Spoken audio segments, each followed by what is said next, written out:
Okay. Good evening, everybody. Good evening. Good evening. Welcome to the June 12th, 2023 meeting of CB11's Human Services Committee. My name is Isaac Scott, and I'm the chair of the committee. This meeting is called to order at 6:03 p.m. Tonight, we are joined by Community Associate Marlene Pierre, the staff liaison to our committee. To conduct an efficient meeting, let's cover some ground rules.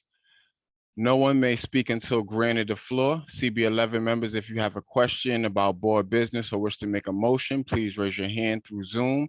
If you click the participants icon, the participants panel should appear and you should find the raise hand function there. If you still have technical difficulties, you may click the chat icon and relay your difficulty to staff, and we will do our best to get everything situated for you. The chat function should not be used for CB11 business or questions about agenda topics. All such remarks should be made on the record by raising your hand through Zoom. Chat should only be used to alert us to any technical difficulties you are having or to state in writing information like an email address that was already stated out loud on the record during the meeting. When a member is given the floor to speak, I will identify you and you can unmute yourself so that you can speak. Please keep your questions and comments succinct and germane to the point. I'm going to reiterate that one. Please keep your questions and comments succinct and germane to the point of the discussion. Members of the public, if you have a question or comment about subjects on the agenda, please raise your hand through the Zoom and wait to be recognized. Please also keep your that comment was more for the public though, keeping your comments succinct and germane to the discussion. With that, we can now take attendance. Board members, you can unmute yourselves and answer present when your name is called. April Autry. Present. Juhad Chowdhury. Brandon Gillespie. Jewel Jones. Here. Jennifer Meyer. Present. Arturo Perez is excused for this meeting. Isaac Scott. Present. Robin Strachan. Present. And Anne Marie Vasquez.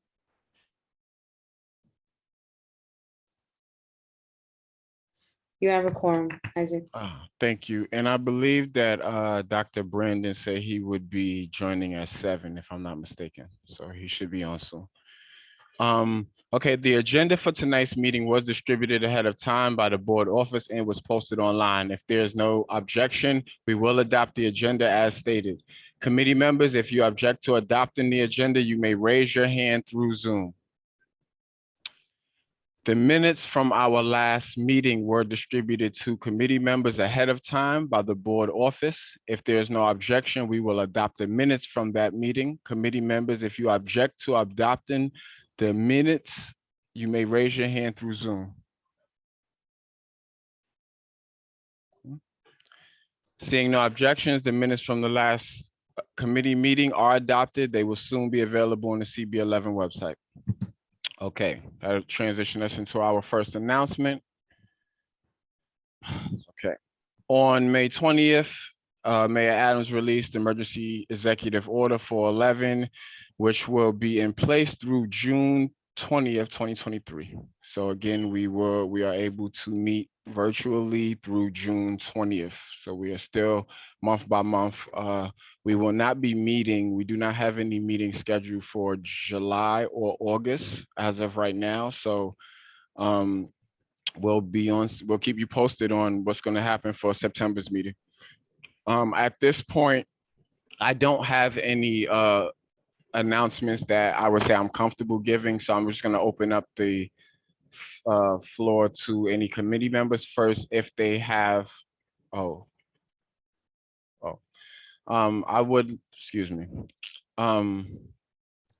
announcements. I'm reading the chat, forgive me, y'all. Any announcements from any of the committee members? Any events, any announcements we want to make before this is our last committee meeting before we come back in September. Seeing no announcements from the committee members, I'm going to ask, are there any announcements from the public? I see one raised hand here. Eva, is your hand raised to give an announcement? No, it's the topic I put in the chat. You would like to object to the agenda? The agenda? What are you talking about? The agenda of the Health and Services Committee today. I'm sorry, Marlene, can you help me out here, please? Because I'm like, I don't want to be rude at this point. Can you help me understand what Eva? It's okay, Eva, the agenda has already been posted. The committee has to proceed with their business.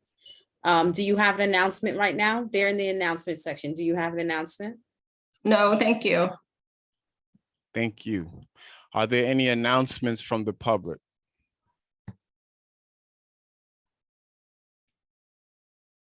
Thank you very much. We will transition into our informational updates. Our first update is from the Department of Health and Mental Hygiene.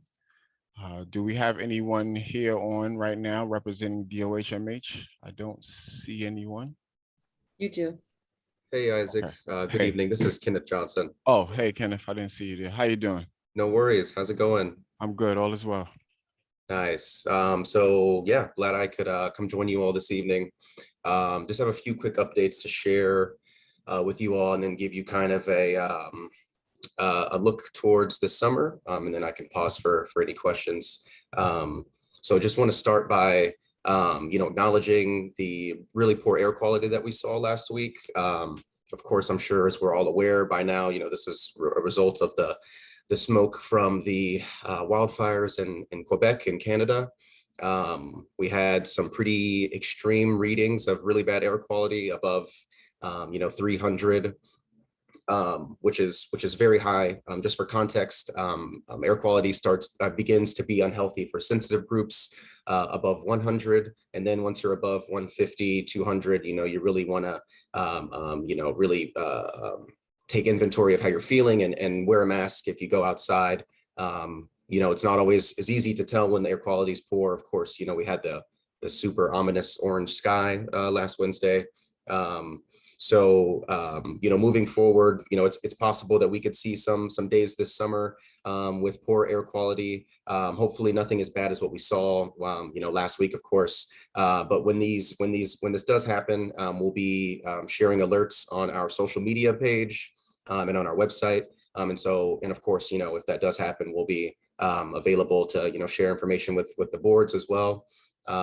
But I do want to recommend that people wear, N95 or KN95 masks to filter out the particulates in the air. Those aren't the surgical masks. They're the more bulkier white ones that kind of cover your whole face.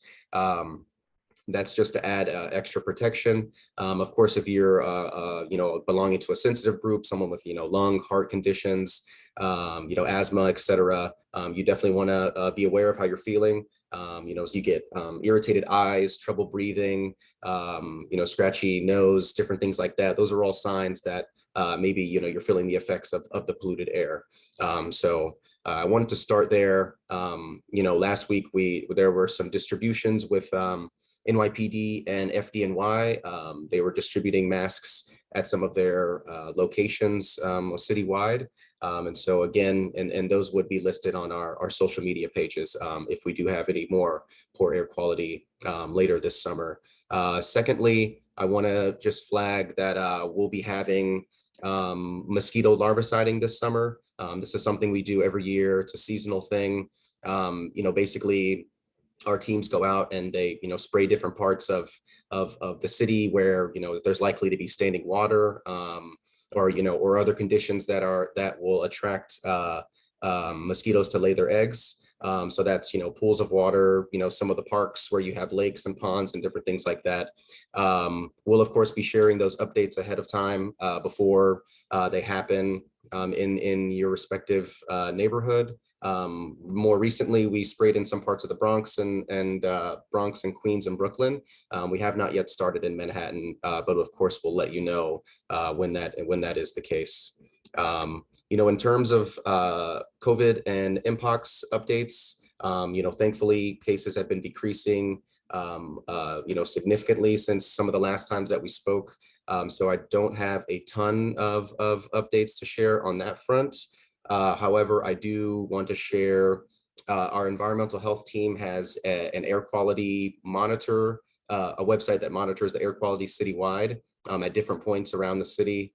And so I will share that link with the group here. And I do encourage people to, take a look at it if you're interested, and of course, refer back to that on some of the more smoggy days that we may have this summer. And that's all I have for you all tonight. Thank you again.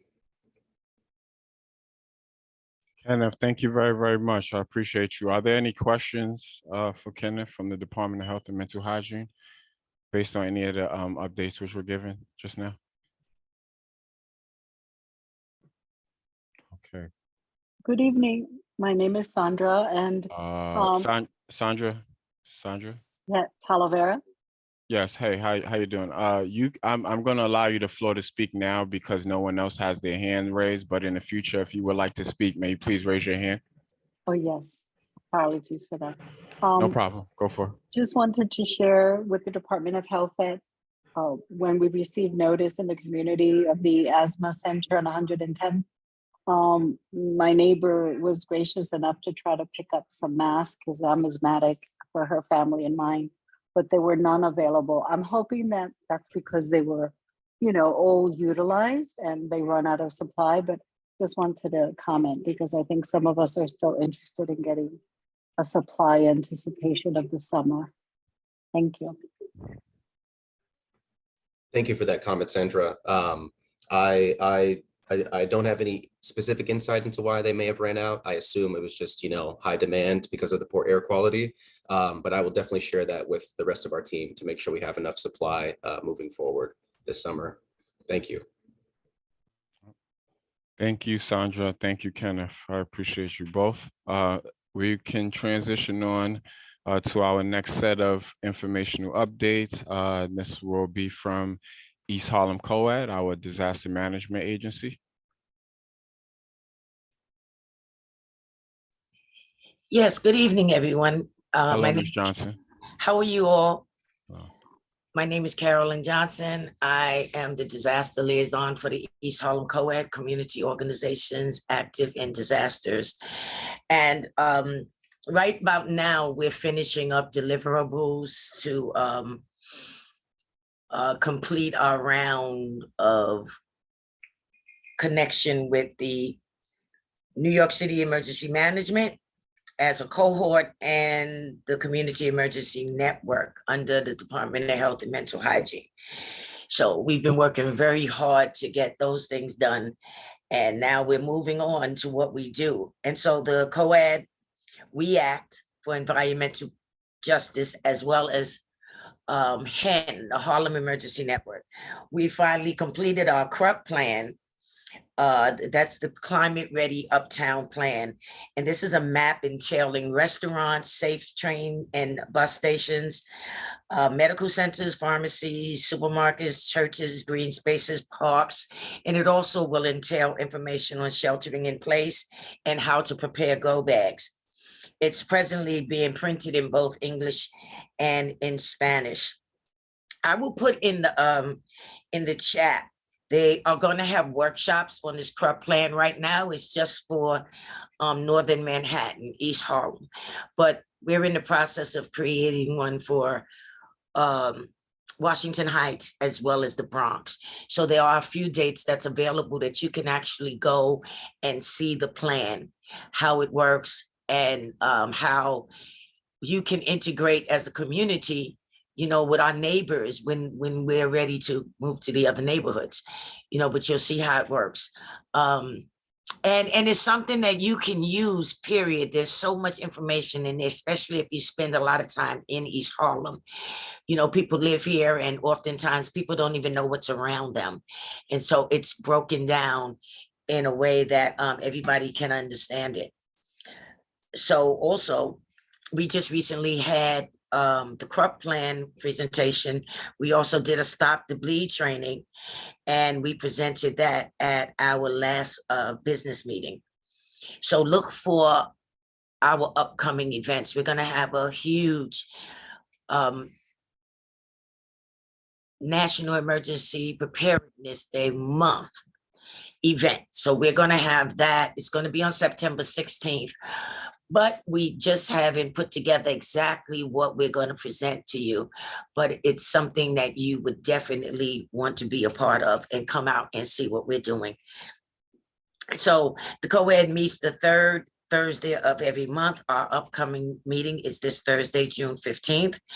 And lastly, in light of last week's wildfires, and noting that COVID is still out there, we have stockpiled masks and other PPE in our storage for any upcoming needs. So anyone who is in need of it, you can reach out to us. I'll put our email in the chat, and you can reach out to us. We'd prefer that people come as organizations as opposed to one person at a time, because we don't have the time and the energy to come and meet just one person here, one person there, one person there. So if you have an organization where you need some PPE, we would be more than happy to meet with you and at your, when it's comfortable for both of us, and get that to you. We have masks, we have goggles, I believe we have some gloves. And so I'll put the information in the chat. Thank you. Thank you, Ms. Johnson.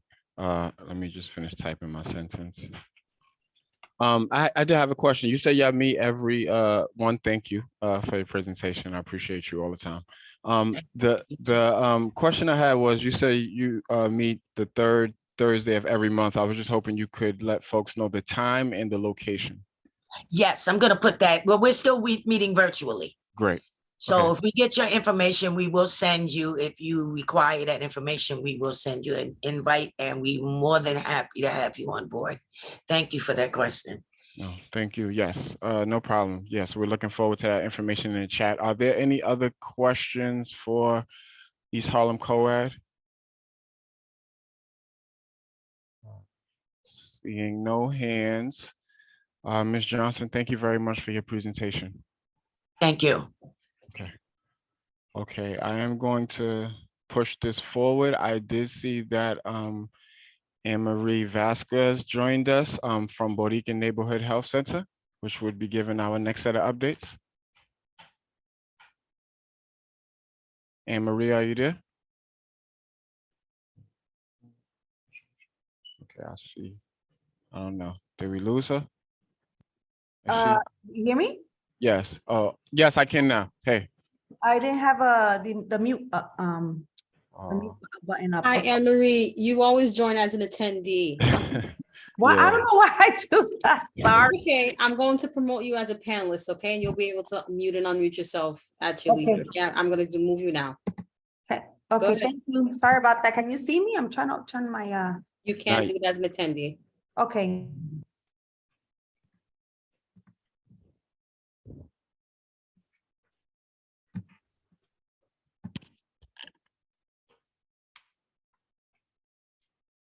Anne-Marie, go ahead. You're a panelist now, so you can go ahead and turn your camera on, unmute yourself. Okay. Hello, everyone. Good evening. I'm Anne-Marie Vasquez from Borinquen Neighborhood Health Center. Just to let you guys know, all our specialties are up and running. We recently, last month, have our new cardiologist working right now every Wednesdays. Hopefully soon will be more than just one day a week. We do have podiatry, dermatology, optometry as well. Dermatology, optometry, podiatry, and our cardiologists all working now. So we're very blessed, and thank God that we have them all up and running, as well as all the other services. This weekend, we were at the Puerto Rican Festival and the parade, just, out there and enjoying the festivities, as well as letting everyone know in the community that we are here and we have all these great services in the community. And we also have a great pharmacy up and running that's open to anyone in the community. You don't have to be a patient to get your meds there. They get delivered. But if you are a patient, you do get a 20% discount on your co-payment. So that's a good thing. Also, our COVID vaccine site is still up and running. It will be shutting down soon. So if you haven't gotten your booster yet, this is the time to come over to Borinquen and get your vaccine, your booster. And it's open to everyone as well, not only patients. Next month in July, we will start open streets. We were approved to have open streets starting July 7th all the way to September 15th, every Fridays. I will let you guys know, hopefully via email or our social media. Every Fridays we'll have out there entertainment, live entertainment, activities, workshop for the community and patients and staff as well. So that's exciting to be able to close on the street every Friday and have activities out there for open streets. And then September 16 is our big fair, health fair as well. We have about 40 plus organizations out there providing information, activities, tabling. And we also have Borinquen out there with our information and activities and screenings and testing and so forth. And you're all welcome to join us. I'll send the information as soon as we have everything up and running. And that's it. Thank you very, very Welcome. much for that. Thank you. You're Are there welcome. any questions for Anne-Marie regarding any of the information I was given? I'm not sure if there's any new, are there any new members here right now? Board members or no? Or any new? Because I can just real quickly let you guys know about all our services. I know you guys heard it before, but Please go. Besides- Please. no? I think, oh, Anne-Marie, I think you should always do that, you know, honestly. oh, okay. I think, yeah, because I think for the sake of the fact that we may have one or two people on every meeting who may be new. Mhm. Yeah, Okay. so, yeah. So just quickly, I already said all our specialties. We also have adult medicine, primary care. We do have also pediatrics, all in the same facility. We all in one facility, one-stop shop. We also have a Head Start program on 116th Street and Pleasant Avenue. And we also have a senior nutrition program on 128th and Lexington Avenue. That's about it. Thank you. Thank you very much. You're welcome. Are there any questions for Borinquen? Okay, seeing no hands, thank you very much again for your presentation and giving us the updates. You're welcome. Okay, yeah, so let's transition to our next set of updates, which are our cannabis updates, which are given by Pilar De Jesus. Is Pilar on right now? No. She is not. Okay, so I'll keep us moving for the sake of time. I know we have a heavy meeting and folks are already starting with the shenanigans. I'm gonna just say before we going into our first set of presentations, not for it today. So we're gonna get through this meeting peacefully and respectfully every presentation. And we're gonna respect everybody on this line. I'm gonna mute you, and that's just gonna be the end of your opportunity to speak. But I will give everyone the floor to speak and to ask as much questions as possible as I always do. But I am demanding that everyone be respectful, no matter how you feel about the presenters or any of the information being presented on today. So that was my warning to folks. So not with the shenanigans tonight. Xavier, please. Hold on a second, son.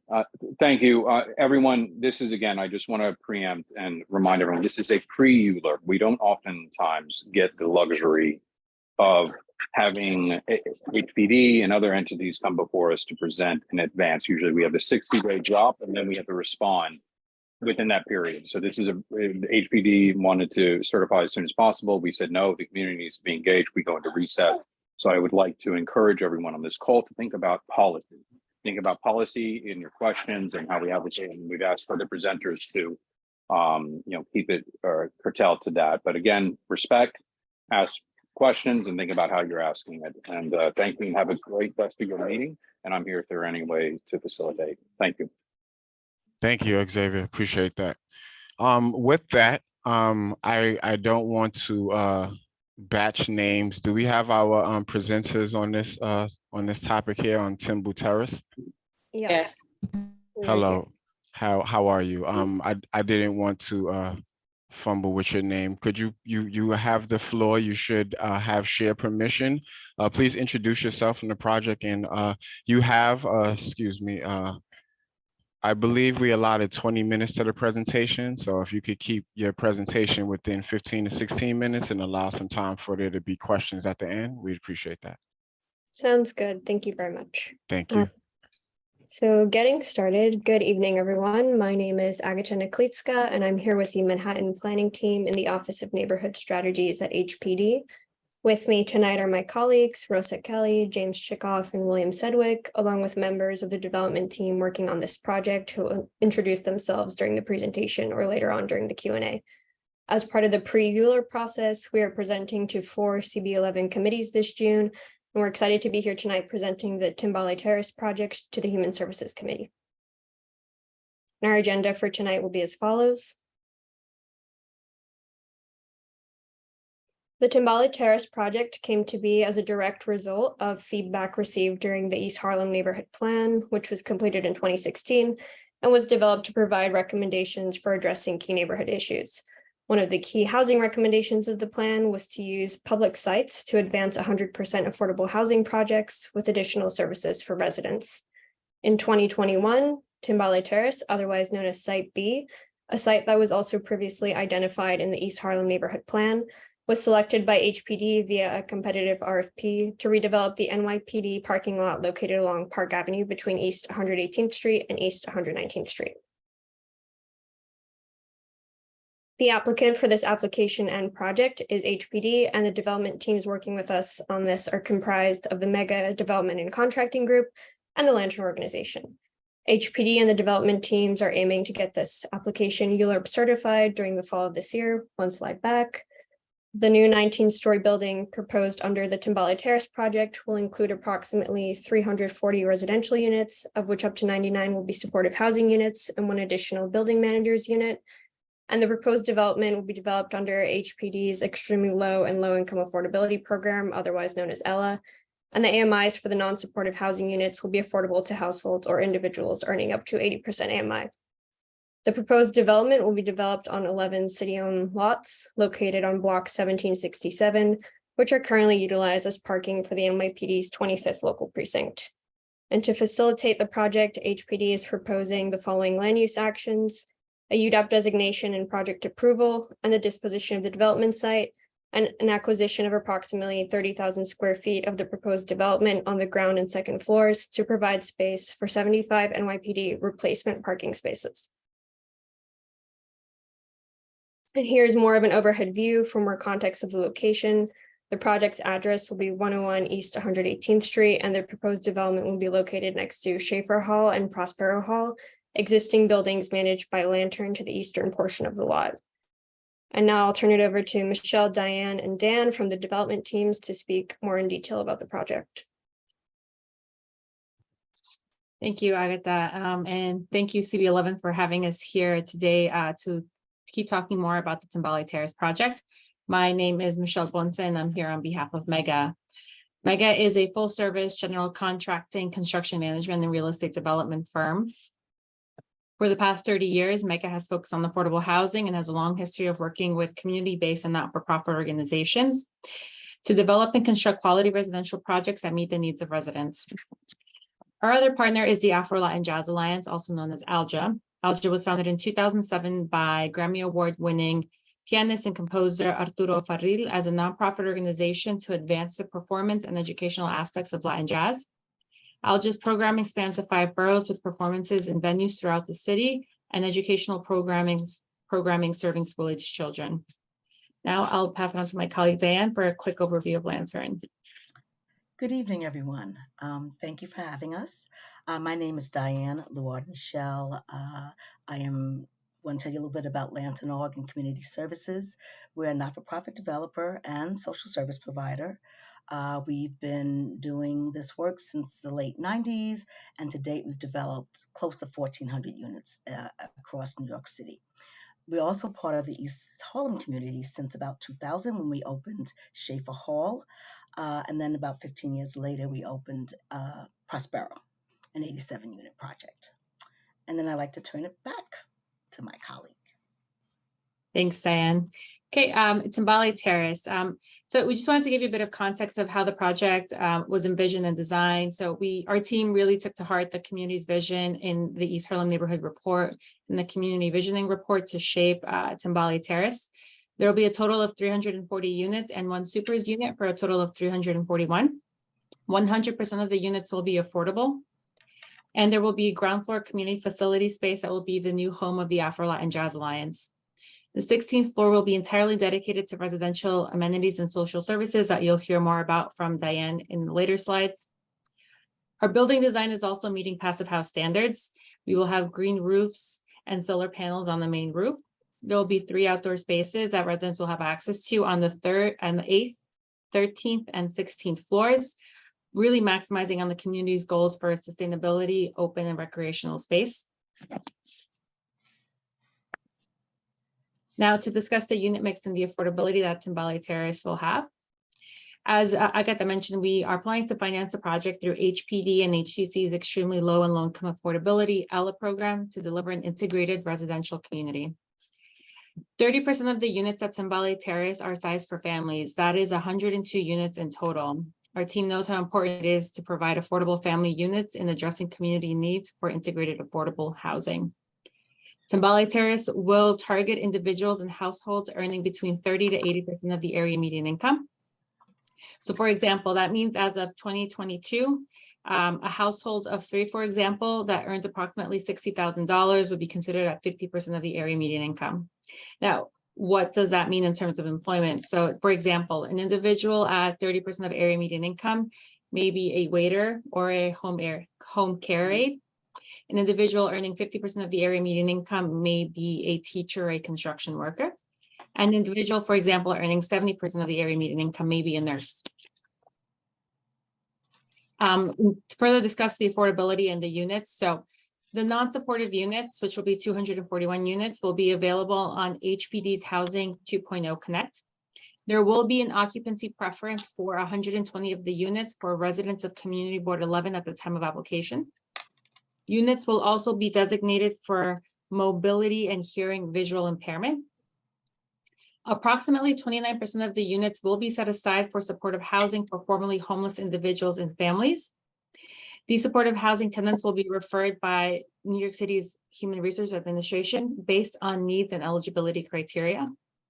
And most of all, these tenants will also only pay up to 30% of their income towards rent, thanks to the New York City 1515 rental assistance program.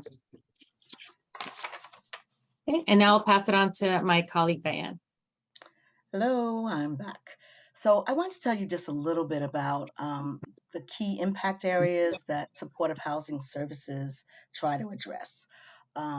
So one of the key things, we're dealing with formerly unhoused people, so we want to try to work with them to maintain housing stability. Each year, Lantern achieves about 95% of our tenants remain stably housed. We also work with tenants to manage physical and behavioral health issues, including linkages to internal and external partner supports.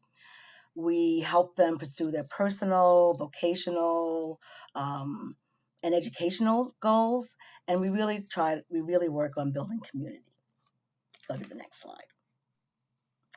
So just to give an overview of the proposed services, in general, Lantern's suite of services are defined by integration and flexibility. And all of these are anchored in a home environment. So there's a whole component that's very individualized residential support. We have social workers and case managers.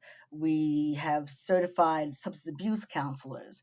We work with people, or we employ people who have lived experience because they have a certain amount of relatability as well as engagement, higher levels of engagement. We also have wraparound programs that are more holistic: health and wellness, food and nutrition, employment, education, arts and culture. And I just wanted to point out a little bit about some of our recent partnerships. We've partnered with the CDC Foundation around peer-driven health education, the Brooklyn Community Foundation around refreshing our approach to substance use services. We work with NYU Langone, and that's also around been sort of driven by substance use and the overdose crisis. And we have most recently begun an engagement with the Mother Cabrini Health Foundation around healthcare and workforce development for residents of supportive housing. Go to the next slide. So here's the proposed sort of, residential services, suite of services at Timbali Terrace. The staffing pattern you can see is a program director, assistant directors, social workers, case managers. On average, it's about a 15-to-1 resident to staff ratio. We also are working on substance abuse, peer engagement, and as we said, housing stability. Then there's a whole suite of services. It's individual, there's collaborative service planning, there's a lot of group-based wellness support and skills building. We have therapeutic, recreational activities, as well as linkages to outside mental health and medical care coordination, and the list goes on. So the other twin thing, I think, benefit of having, so one of the benefits of supportive housing is that it enables us to have 24/7 security on site, just as we have residential services, social services on site. Right now, we are transitioning from our current security firm to a new security firm called Excel, founded by a former NYPD chief. They provide services all across New York City, both commercial, public, and community facility. And so they're advising on our security services plan and actually supplementing what we have on the ground today. At Timbali Terrace, we plan to supplement the Excel capacity with our own LCS staff, which we trained in safe crisis management and other kinds of conflict mitigation.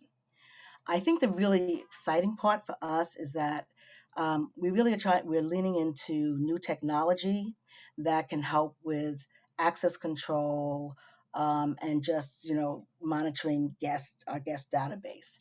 And so we're really, really excited about the things that this new partnership can bring to both Timbali Terrace and to 118th Street. And I'm going to pass it along to my colleague, Dan Kent. Thanks, Diane. Hello, everyone.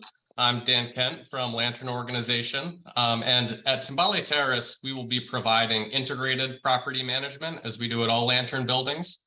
What that means is we follow the best practices for permanent supportive housing operations, which call for close collaboration between the social services nonprofit, Lantern Community Services, and the property management company. And what that means for tenants is that there is no wrong door. If they have an issue, they need help filing a work order, if they're having issues maintaining their apartment and a staff member sees that, our team works collaboratively to make sure that the needs of every single tenant are met. So we try to make it easy for our tenants. We have online work order system, online rent payment for those who use computers. And we also can work with anyone, whether they want to go down to their case manager's office, if they have a repair request to make, or if they are talking to their super and they express a need for supportive services. They'll also connect them to the supportive services team. So one great example of collaboration between our property management side and our supportive services side is the Community Advisory Committee that we've formed for Prospero and Schaefer Hall. This was thanks to some great guidance from CB11 to form a committee around some concerns that our building and some of our neighbors shared about quality of life issues on Park Avenue. We meet monthly with representatives from CB11, Council Member Kristen Richardson Jordan's office, to the Harlem East Block Association and Lydia's Magic Garden. And at these meetings, we discuss any concerns folks have, whether it's with our building or conditions in the broader neighborhood. And we also discuss opportunities for all of us to partner together to improve the quality of life in the neighborhood. And I think so far, after 2 months of meetings, we've had really solution-oriented, productive dialogue, and we've found ways to be responsive to concerns in the community. And we, again, really appreciate CB11's guidance in helping to make all that happen. So at that brings us to the end of our presentation, and we welcome questions. Thank you, Chair. Thank you all very much for your presentation. Thank you for your efficiency and time as well. I wanted to, I know that this has been a project that's in the making, that's been sort of cooking up with folks long before my time on the community board. And before I opened it up to any questions and comments, I wanted to ask Xavier if he wanted to preface, if you wanted to say anything before we started opening up the floor to CB11 members and then community members as well, community members and other members. And thank you for the deference. If you don't mind any noise from the kiddos in the background, I'll carry on. Oh, good. Or four-legged creatures. So the 2017 rezoning was what they're talking about, is that and to give context, that any publicly held land, i.e. the 20th precinct parking lot and other properties that were vacant, we had taken the position that they should be fully affordable housing. And how you get to that, and we had held actually, I think it was maybe 2019, a affordable housing forum where we actually pulled back the curtain and described how the functionality and the models and what it takes to actually finance affordable housing. Our position was that with publicly held land, that it should be permanently affordable.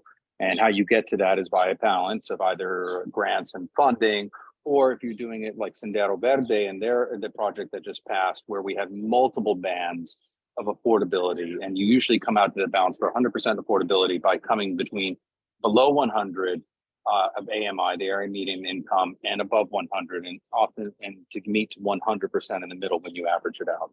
So keeping this kind of like a very simplified version. In the case of certain housing projects where we had taken long-term positions with our needs that the community has faced for generations, we had enshrined certain positions, again, as part of the 2017 rezoning, which was passed and then finally certified at the council and the city, is that it was to qualify certain developments in that way. So that's kind of the context, long view when it comes to affordability in the housing component. Our long-term asks have been when it comes to supportive housing needs, which have, again, and kind of trying to keep this in respectful, simplified terms, is that some of the demographics that often have been missed, or that we have advocated for, have been, say, for example, seniors or families, those type, and oftentimes that has been one of the areas we've advocated for consistently in the past, since I've been involved with the board since 2009 or so. But again, this is the context as it relates into the larger scale of our 2017 rezoning. And we are very appreciative that HPD said, okay, we hear you, we'll pump the brakes a little bit, and let's do this pre-ULURP, which I don't recall in my time that we've ever had that kind of courtesy extended. So, this is the kind of work we do as a board, is to make sure we can have multiple bites at the apple. So I think that kind of sums it up. I'll try to stay listening in. Thank you for the deference, and good luck. And again, ask the policy questions. That's really, this helps inform our position. So thank you. I have a good rest of the meeting. I'll be hanging tight. Thank you, sir. So I'm gonna first open up the floor to any committee members who may have any questions relevant to the project, any information that was presented. Do not see any committee members. I see 3 hands in the attendee section, so I'm gonna entertain them in the order that I see them. Mariama Todd, did I say that correctly? Sure, close. Hi, my name. I apologize.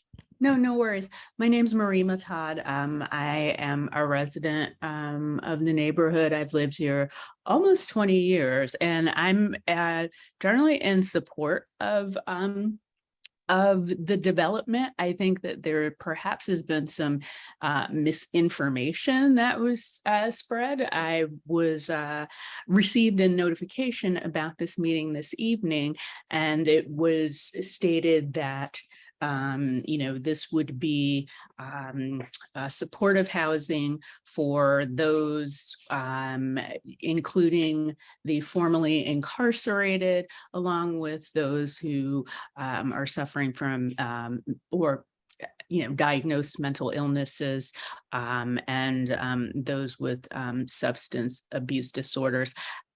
Is it possible to clarify if that interpretation is correct or incorrect. And just for full disclosure, I am an advocate for those that live with mental illness and their families. So again, I am very much in support of this type of service, but just want there to be clarity about that point.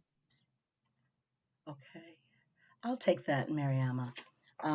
So Lantern has, since its inception, has really tried to work collaboratively with the city on addressing the plight of unhoused people, mostly people who are coming from the shelter system. In this particular project, and in many of our projects, the single adult population in the shelter system tends to have an overlay of chronic health conditions on top of being poor, on top of being unhoused. They have some sort of other kind of a chronic health condition. It can be medical, it can be behavioral. So that is, yes, there is that. And part of the model that I was talking about before is very much of a social work, mental health informed suite of services. And so knowing that who typically gets referred, we really have worked over the years to both identify, meet gaps and needs, and adapt to whatever changes may be happening in the populations that tend to be referred from shelter into housing. I'd say that the talk that we had about dealing with and adding certified substance abuse counselors is in part a reflection of the growing, prevalence, I should say not prevalence, the growing incidence of not even so much substance abuse. I think that's been very, very stable, but there have been issues in terms of what is the city of New York is encountering, and it's not just substances, but substances laced with detrimental additives. And so we've really been trying to focus on keeping people alive, reducing the risk of fatalities because of substance use. And I think that's the real thing that we've been leaning into, as well as using people with lived experience to better engage all of our tenants who may have not everybody has substance use disorder. Sometimes people have much lighter use, but the consequences lately have been, I think, more pronounced. And so we will lean into that. We'll continue to lean into that. That's why we are working with NYU and other academic institutions and other philanthropic institutions to really try to figure out what is best practice, what is state of the art, and how we can adapt that to the supportive housing context.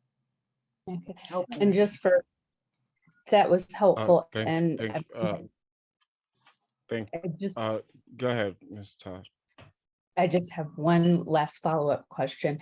Mm-hmm. Just for clarity's sake, the supportive services, the wraparound services Mm-hmm. that we're talking about will deliver within the majority within the dwelling. Is that correct? Yes, the model is based, the supportive housing model is based on having a suite of on-site services in the places where formerly homeless people live. Thank you. To provide ongoing, continuous throughout someone's life cycle in supportive housing touches and supports and guidance. Thank you, Ms. Michael. Thank you very much for that. I'm going to Stephen Travis. Yeah. Please. Yes. Can you hear me? Yes, we can. Please ask your question. Great. Yeah. Well, my statement is more like a statement / question. I live in the neighborhood. I live down the block from these places that everybody's been talking about. I am in favor of people getting the services that they need. What I'm not in favor of is an oversaturation of our neighborhood. The quality of life suffers as a result of some of the buildings that have already gone up.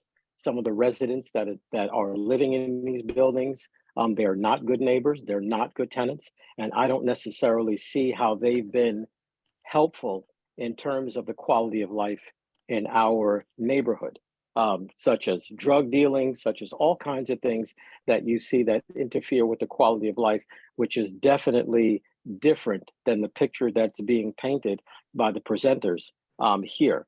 I have a 12-year-old daughter. She's afraid to walk up and down 118th Street just simply because of what she sees going on with these buildings that this group already has.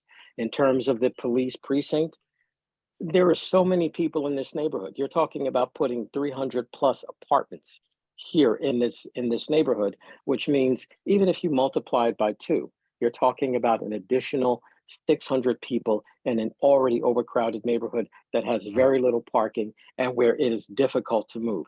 So Mr. Travis, what this boils down to, I'm Mr. coming Travis, to my yes. question. Please land the I'm plane coming for to us, my please. question, which is what have you done in terms of surveying, looking at the neighborhood in order to make sure that the quality of life and the circumstances that already exist here are not made worse by the project that you want to put in? Thank you for that question. Can one of the presenters take that on, please?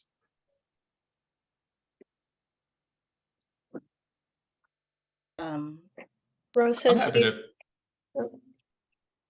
Yeah, I'm happy to take that one. So this project was designed to be responsive to the East Harlem Neighborhood Plan, which outlined a number of different objectives. We know that 100% affordable housing with a priority for extremely low income and vulnerable populations was one of them. So when we submitted our response, we knew that that was a priority as part of this rezoning and as part of this plan, and it was carried through the community visioning report for the project. In addition to that, we have thought long and hard about how this project can contribute to the revitalization of the Park Avenue corridor, as that was also, one of the top priorities of the East Harlem Neighborhood Plan. So our partnership with the Afro-Latin Jazz Alliance and our plan of creating this space that's going to have music classes, programs, concerts, a wide range of positive activities, we believe that having both the housing and these wonderful community amenities on the ground floor on Park Avenue is going to dramatically improve the quality of life on this corridor because it's going to bring so much positivity to this area. And in addition to that, we're working very closely through the Community Advisory Committee and through our planning for the project to make sure that our security staff and our program presence not only supports folks inside of the building, but also is attentive to what's going on around the exterior and what's happening on the block. So that's something that we're very much committed to, and we're exploring ways to use Timbale Terrace as an opportunity to add even more resources to that block. Mr. Kent, And also to add more. Hold on for a second, Mr. Travis. Mr. Kent, could I also ask how accessible is the community advisory committee for folks who are living right in the area to be able to be a part of? Is it yes? So we've started it with a core group just to make sure that the meetings are, very productive and solution oriented. So we have a representative from the Harlem East Block Association. We have a representative from Lydia's Magic Garden. We have staff from both the Lantern Community Services side as well as from the property management side of the organization. And then we also have elected representatives from the council member, Kristen Richardson Jordan's office, and from CB11. Now, to the extent that there's other kind of community organizations or groups that would like to send a representative, we would certainly welcome additional participation. We just kind of want to keep it as a core group so that the meetings can be very solution oriented and productive. Absolutely understand that. Mr. Travis, if you have a follow-up question, please ask it. Just in terms of having the Performing Arts Center, you're bringing more people into the community. Do you have any idea of what that does in terms of just the overall oversaturation in the community?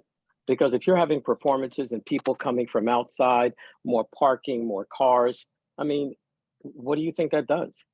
Have you looked at it? So I can take a stab at that, Dan, and completely agree with everything that he just mentioned. I'll just say that I will introduce myself. I'm Rosa Kelly. I'm from Government Affairs at HPD. From HPD's perspective, and I think Xavier touched on this a little bit in the beginning, this is a publicly owned site that through the East Harlem Neighborhood Plan, we made a commitment to build affordable housing here. This is something we heard from the community. And we have a mandate at HPD to use public sites for public good. This is a city-owned site. We don't always get that very rare opportunity to take advantage of creating a well-programmed and incredibly informed project like this. And we really were wanting to move forward with this public site as 100% affordable housing based on the feedback that we got through the East Harlem neighborhood planning process. So that's one. And then the second piece is just on the idea of oversaturation around supportive housing. We do affordable housing across all 5 boroughs. We do supportive housing across all 5 boroughs. It is a critical need for this administration and for us at HPD right now to house New York's most vulnerable population. And so I manage projects across all 5 boroughs that have supportive housing components or standalone supportive housing projects. We hear you on the quality of life concerns, but I will say it is a critical need across the city. And so we are making good on our promise to serve these most vulnerable populations wherever we can. And when we have a public site, we are going to use it. Thank you very, very much, Rose. I appreciate you. One chiming in last with that. quick question. My brother. One last quick question. No. So let me just reiterate. So I'm going to give everyone the opportunity to ask their question, and then I'm going to give you the opportunity to ask your follow-up question. I'm not going to give you the opportunity to continue going back and forth. I think that the presenters can put their information in the chat for you to get in contact with them to be able to go deeper. We have about 5 people, 6 people, 7 people with their hands raised. So I'm going to be real tight with this because we all want to get off this phone tonight. So with that, please don't unmute yourself. Hello? Please don't unmute yourself. I would Hello? appreciate it. We're going to get it right. Hello? Mr. Reyes. What's going on? How are you today? I can hear you, sir, but I didn't call on you or recognize you to speak. Oh, excuse me. I thought I said the host was trying to unmute me. Excuse me. No, I did not. No, and I apologize if that happened by accident. No. I will, if you do have your hand raised, I will get to it in the order that I see these hands here, my brother.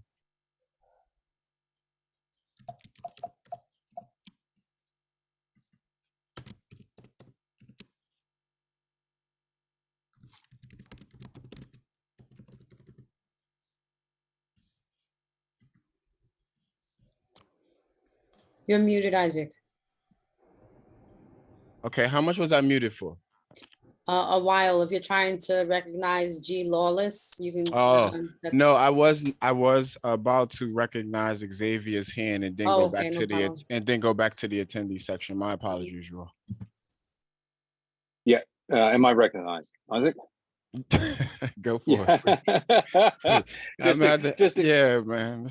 I want you to keep it right. You're doing all right. You're running it. It's all right, guys. I just want to remind and echo the point. Let's lean in to policy-oriented questions. And for the HPD comment, one of the things we advocated for was that, again, focusing on our seniors and young families and et cetera and so on. And we're trying to do the right thing, but think about policy-centered questions about how we can help guide this conversation. That's all. I'll leave it to that. Just kind of bring it home in the services component. Thank you. Thank you. Appreciate it. And to anyone who has their hands raised, if you hear a question you were going to ask before you, please lower your hand. Please don't spend our time asking the same question and asking the presenters to re-articulate the same thing they just told you. Let's just to keep this moving efficiently so that we can hear from everyone. So with that, did I miss was it G Lab? What was it? I don't know. All right. The order I see here is Lydia Butler. So that's what I'm going to go to next. I apologize if it's the order switching. Lydia Butler, are you can you unmute yourself, please? Please ask your question. Okay. My comment is directed to the community board, actually, because just the bottom line is I'm just begging you not to allow this project to go forward as it is. I mean, at least wait until the new city council person gets elected. I mean, clearly we do need supportive housing in this neighborhood, but we are so, like Steve Travis said, we are so inundated and oversaturated with people with so many mental health and substance abuse issues. I'm sure there are other kinds of people that need supportive housing as well, like senior citizens. Miss Butler, is there a question in here anywhere? My question is, what guardrails do you have in place if the residents of Timbali Terrace present negative behaviors that would impact our neighborhood?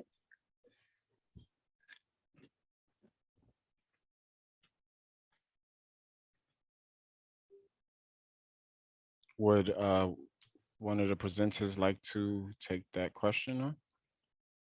Diane or Dan, maybe you could speak to your current developments, disclosing that Timbali Terrace doesn't have a complete social service plan yet. Yes. So I'll just say that, again, the model, and it's been a proven model, is really based on engagement. We do have guardrails that are called services and responsiveness and accountability. So I'm not exactly sure how else I can answer the question, because we have many individuals. We have a host of them who have gone on to move out of supportive housing to very quite positive outcomes, and they come in with the same profile.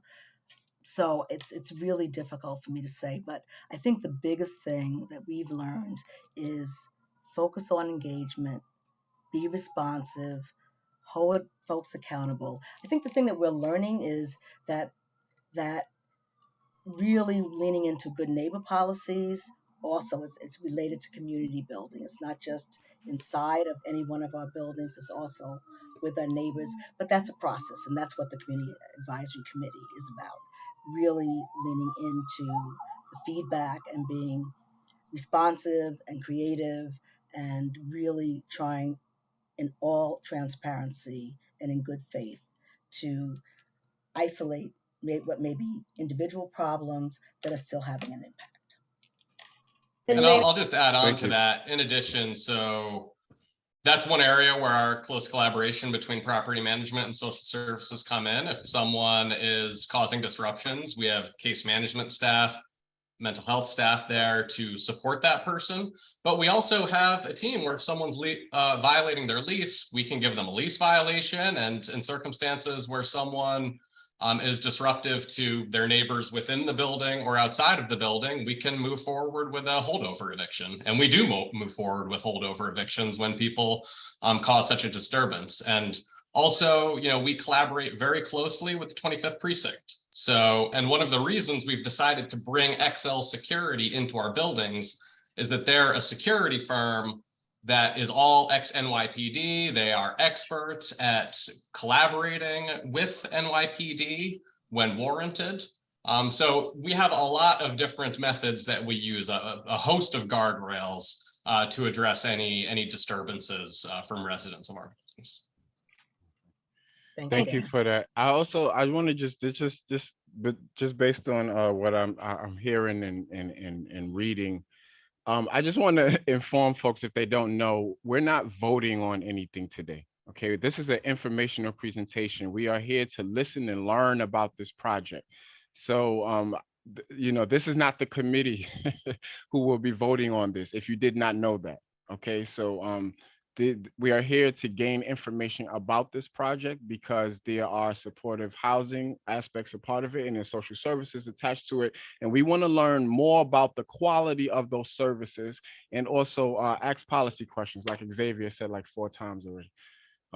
So I'm gonna transition us to the next person. Is that fine? Miss Cintron, Delia Cintron. Muted me. There you go. Yeah, I live in the neighborhood. I've been here about 17 years. And I want to ask, I appreciate the very polished presentation, but I want to ask of the presenters, do any of you live in the neighborhood? Do you live where Schaefer Hall and Prospero Hall and this new projected site do you live here? Do you live in the neighborhoods where we have an oversaturation of marginal substance abuse, serious mental health and addiction individuals? This has impacted negatively the quality of life. What is East Harlem? What is the brand of East Harlem? You know, are we an area Ms. that's just, Cintron, Ms. that's, Cintron, can you ask one question, or could you just be a little bit more clear? It sounds like you have a fumble well, of questions. you know, Can you ask your question? honestly, Mr. Scott, it's the first time I'm speaking, and I would really appreciate your understanding of everyone's passion. We feel very deeply about this, but I feel as though the way you're handling it is, you know, it just seems to be a little one-sided, where you're not taking truly our perspective in a manner where we feel passionate about. Thank you. I don't. I think that again, we're gonna keep this meeting moving. If you have a question, ask the question. I haven't taken any sides on anything. The only side I'm taking is that we don't spend time just giving long statements like what's happening right now. If you are going to make a statement to preface your question, do that. Do it succinctly. I made this very clear at the beginning. So the side that I am taking is the side that I have from the beginning of the meeting when I say keep your comments succinct and germane to the discussion. None of you who have came on to advocate in your group have done that, and I am being very respectful towards that. So respectfully, I'm going to allow you the opportunity to ask your question. If you do not, I will let you know. I am going to mute you, and then I'm going to move on to the next person respectfully. And I will do that to every person who is on this call raising their hand for this purpose, if that is their purpose, to get on to give a long rant and statement. The issues that you all are expressing, I kid you not, it's so crazy. We're going to go through this in our next conversation because they are all in our statement of district needs. We do not need all of you to come and say the same exact thing. We understand this already. So again, if you want to make a statement to preface your question, do that and do it succinctly. But if you don't, then I'm going to proceed as I have been. So Ms. Cintron, you can please unmute yourself and ask your question. Do the presenters live in the neighborhood where this proposed site is going to take place, and the past sites of the Schaefer Hall and Prospero Hall? And what is the process for approving this project? Thank you for those questions. Can the presenter take on those, please? Oh, I will take on. So I am a African-American woman. I've lived in 2 blocks away on Lenox Avenue at 117th. I've been there for 17 years. Similar issues, not the same. I'm not jurisdictionally in East Harlem, but I am exactly 1 avenue away and 1 block away. I am also someone who's dedicated their life to supportive and affordable housing. And I will just say this, one of the things, this project serves a mixed tenancy and a mixed income, and New York City across the board is losing affordable housing units right and left. And they are extremely difficult to replace. So every opportunity that we can lean into, and I can lean into, to increasing that supply and making sure that it's quality is on my personal and my professional mission. So that's what that's what we do. Thank you very much. Thank you very much for asking that. I'm going to move us on to the next person. Sabrina Lamb, can you unmute yourself? Yes, good evening, Chair Scott. Thank you for the clarity on that this is a proposal. I reject this decision by HPD to, again, bring these types of services. I definitely support affordable housing, but not more failed social service programs. So my question is, was a minority or women-led developers proposal considered? And if so, why was it rejected? And don't you think that East Harlem deserves better, not more, of the kinds of experiences that our children and our families see on a daily basis because of the toxic development and so-called failed social services that Lantern has dumped on this neighborhood? And also, HPD, can you find a site below 96th Street? Because East Harlem has already adopted our fair share.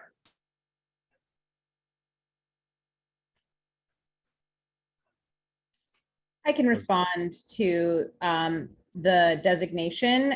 We designated this winning proposal based on the services and the program that was responding to the community engagement that we held around what should be going on this site.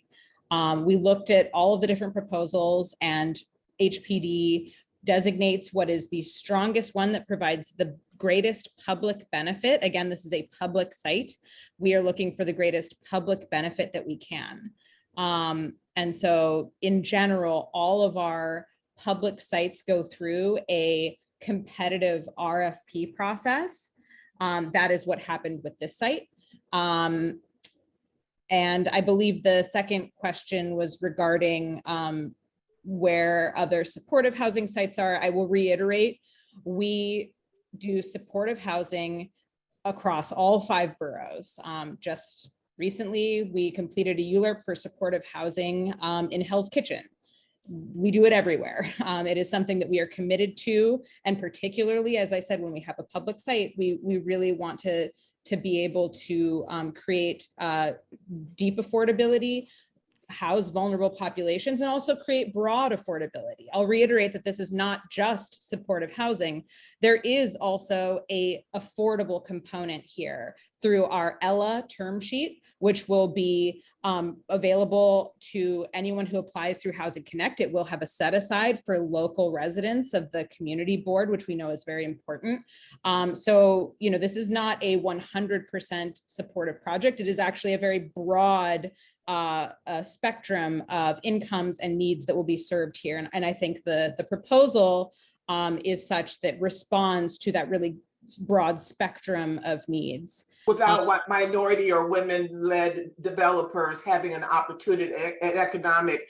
Is this a question? Is this a question you're asking? Yeah. There's a question. So this is so the minority and women-led developers don't have an opportunity to participate, and is there a commitment regarding construction jobs hired by, you know, East Harlem residents? And finally, and then I'm really unmuted, is this Mayor Adams' mission to continue to dump on East Harlem? This is his approach. Just need to know how far up this decision goes. Thank you, Ms. Lamb. Please take on as much of that as you feel comfortable.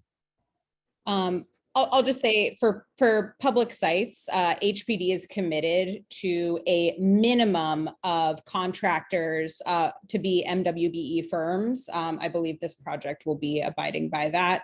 And yeah, I see Diane and Dan affirming that.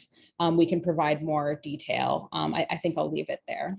And just to add Thank you to very Rosa's point there, we will have a presentation next Tuesday, June 20th on workforce and culture, where we can speak more about hiring and local and MWB opportunities. Thank you very much. Thank you. Thank you, Mr. Scott. I do reject the project. Thank you. Thank you. You didn't have a, never mind. Let's just keep this moving. I don't know why y'all messing with me tonight, man. Eva, can you please unmute yourself?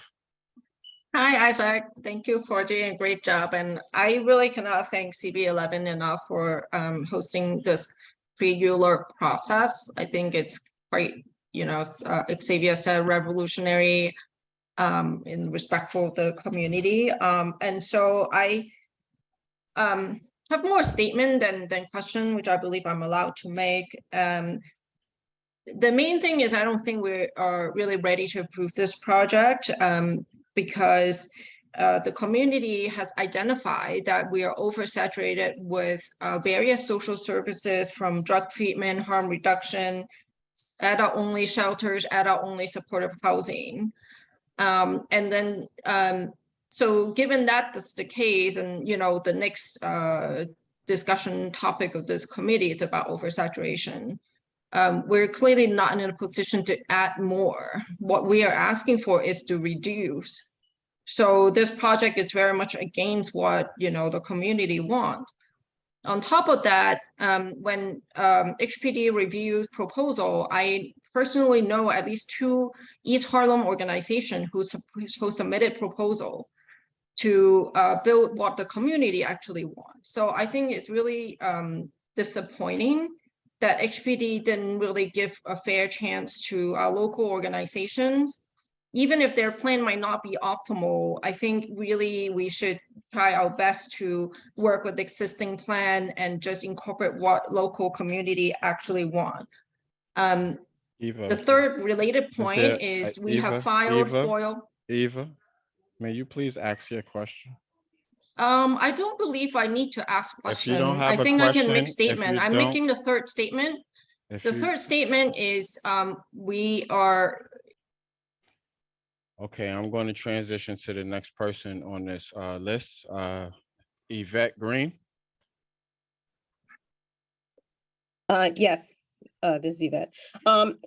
This is, I'm really trying to get towards understanding the policy, and what kind of concerns me is, and I guess this is more directed towards HPD, is you said that, this is a public space. So we all know it's a public space because of years and years of divestment in this neighborhood that made land available.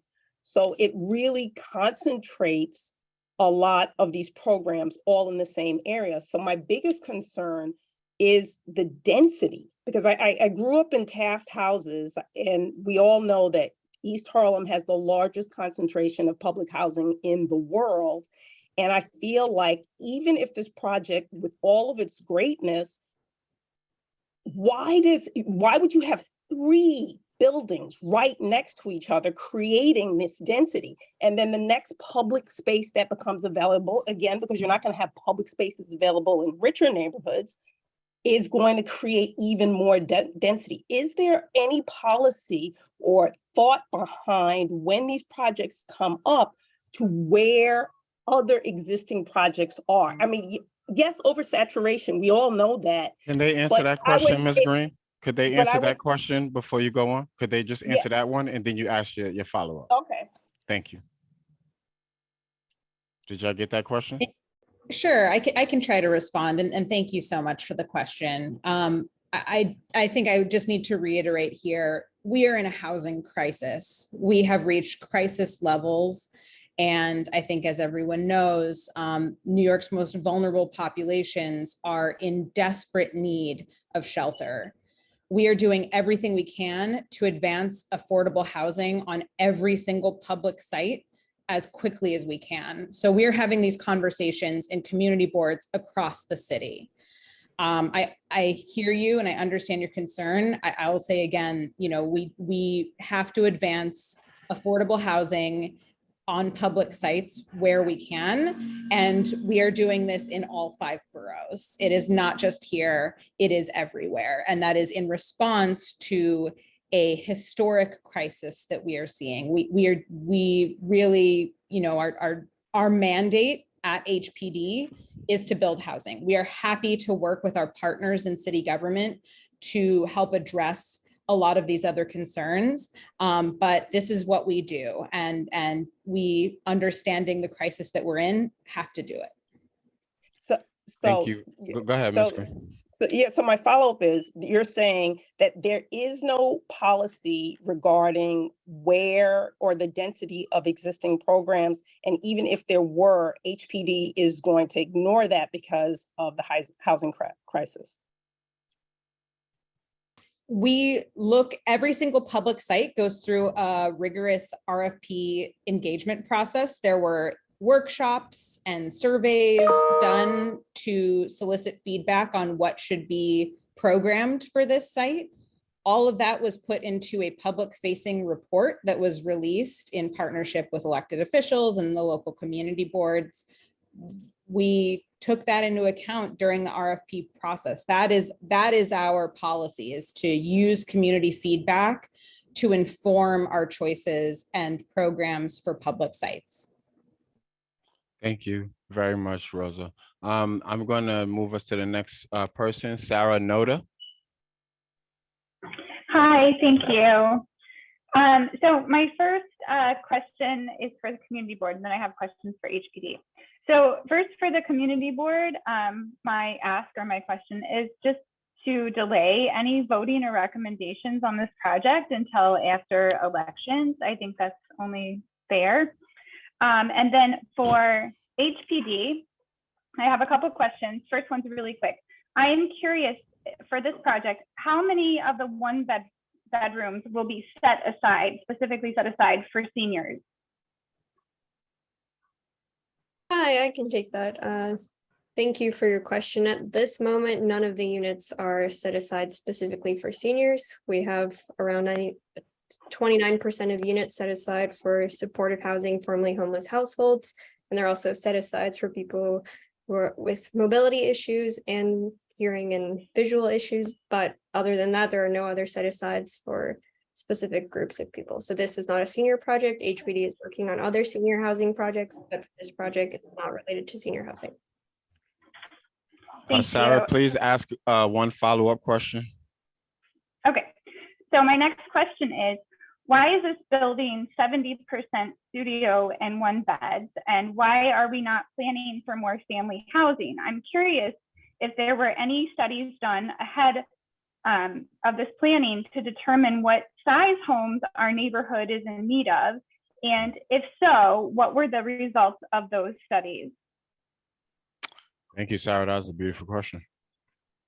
I can, oh, sorry, Agata, would you mind taking the unit distribution question, and then I'll follow up on HPD policy on broader unit mix? Yes. So this development does take into consideration family units. There are 84 2-bedroom units and 18 3-bedroom units, and this is a 10% unit increase of family units since 2021, the last time the project did present. And all this is related to HPD producing projects that are also financially feasible to fund affordable housing. Rosa will speak a little bit more about. Yeah, I'll just add that our data from our housing and vacancy surveys and from our lottery, which we use to actually fill affordable housing units, shows that studios and 1 bedrooms are actually the highest in demand. We see a lot of larger units, 2 and 3 bedrooms being taken up by roommates or folks who would rather be living in affordable buildings on their own, but they're not able to do that. This takes pressure off that part of the market. We see time and time again in our data that those are the units that get filled up first. And in addition, that is what the supportive housing is targeting here. I hope that's helpful. Thank you. Is that data specific? Thank you. I'm gonna switch over to 2 of our committee members, or rather one of our committee members, one of our presenters who give informational updates, and then I'll go back to the attendee section. Jen Myers. Yeah, I was wondering, it seems like there's like an understanding that these will all be new addition people coming to the community. And I remember in the presentation, you mentioned a lot of them will be people that already live in the community. Could you just reiterate that? And I didn't take great notes on that section. And also just if you have any additional numbers on if the folks will already be coming from the district, or if we're talking about folks moving into the district. Thank you for your question. So for the non-supportive housing units, all of those will be advertised on HPD's Housing Connect 2. And from those, there is an occupancy preference of 50%. So that would be around 120 units for applicants who, at the time of the building construction, are residents of the community district. So there's that priority for the community district. As for the supportive housing units, they go through a different criteria. So they do not necessarily have community preference. But within the eligibility criteria, HRA does consider different factors like household size, income, accessibility needs, and also borough choices. Thank you very much. Jen, do you have a follow-up? Is that good? That's all. Thank you. Cool. I'm going to Ms. Johnson, please.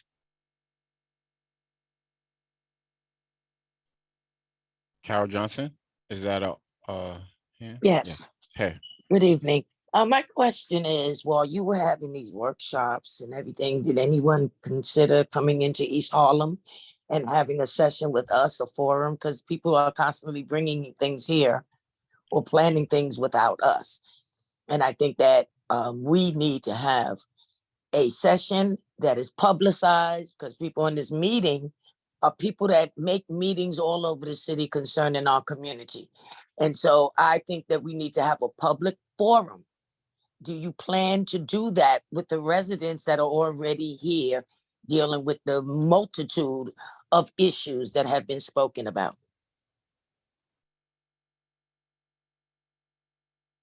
So during the RFP community engagement process, members of the community board, elected officials got the word out. It was open to the public and it was held on site in East Harlem. May I ask one more question? Did anyone here know about that? Excuse me, hold up, I see another hand. Hold up. I believe Xavier. I'm sorry to call you back into this conversation, but I'm wondering again if you could just give some context into the community engagement that did go into this project.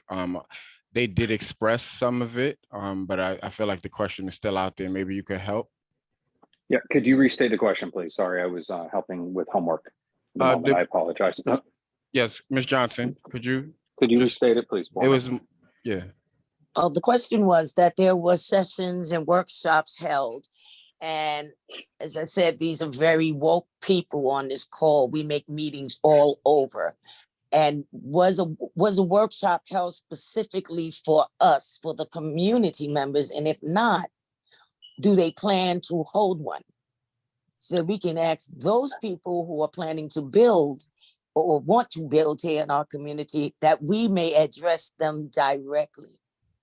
Okay, so thank you for restating it, and I appreciate everyone's patience. As I put in the text, I'm being Mr. Mom and Mr. Dad this week to all our beloved single parents out there, including my grandmother. I appreciate and applaud all of you with much respect. So thank you. So with the community outreach, and I think that from the rezoning on, as this went into RFP process, a request for proposal, which is part of it, which is different from an RFBI. But this is a city process that they have people submit proposals, they're reviewed, and then you have community outreach. Sometimes that can be informed prior to the RFP, which we've seen in the past, and then after the fact. With this particular group, we have had community outreach. I'd have to go through all of the history to see, and I think one of the greatest advances we've had, unfortunately, due to the pandemic, which many had lobbied for, which is accessibility to online inclusion. But one of the biggest detriments as a double-edged sword is that it has, unless you were on the email list, and unless you were able to go to the websites and everything and see where things were happening, when they were happening, there is an opportunity for us to miss the information that's been disseminated. And also too, city government has not ever been known in its history to be the best at communicating. It's been kind of an extension of, I would say, disorganized clutter meets advocacy, if you will. So again, is there something for the future? I would implore, as part of this conversation, HPD is here. I've heard some good policy questions that are germinating. You can ask, so if HPD would be pleased, perhaps something over the summer before we actually go into the ULURP process, to have another bite at the apple and engage.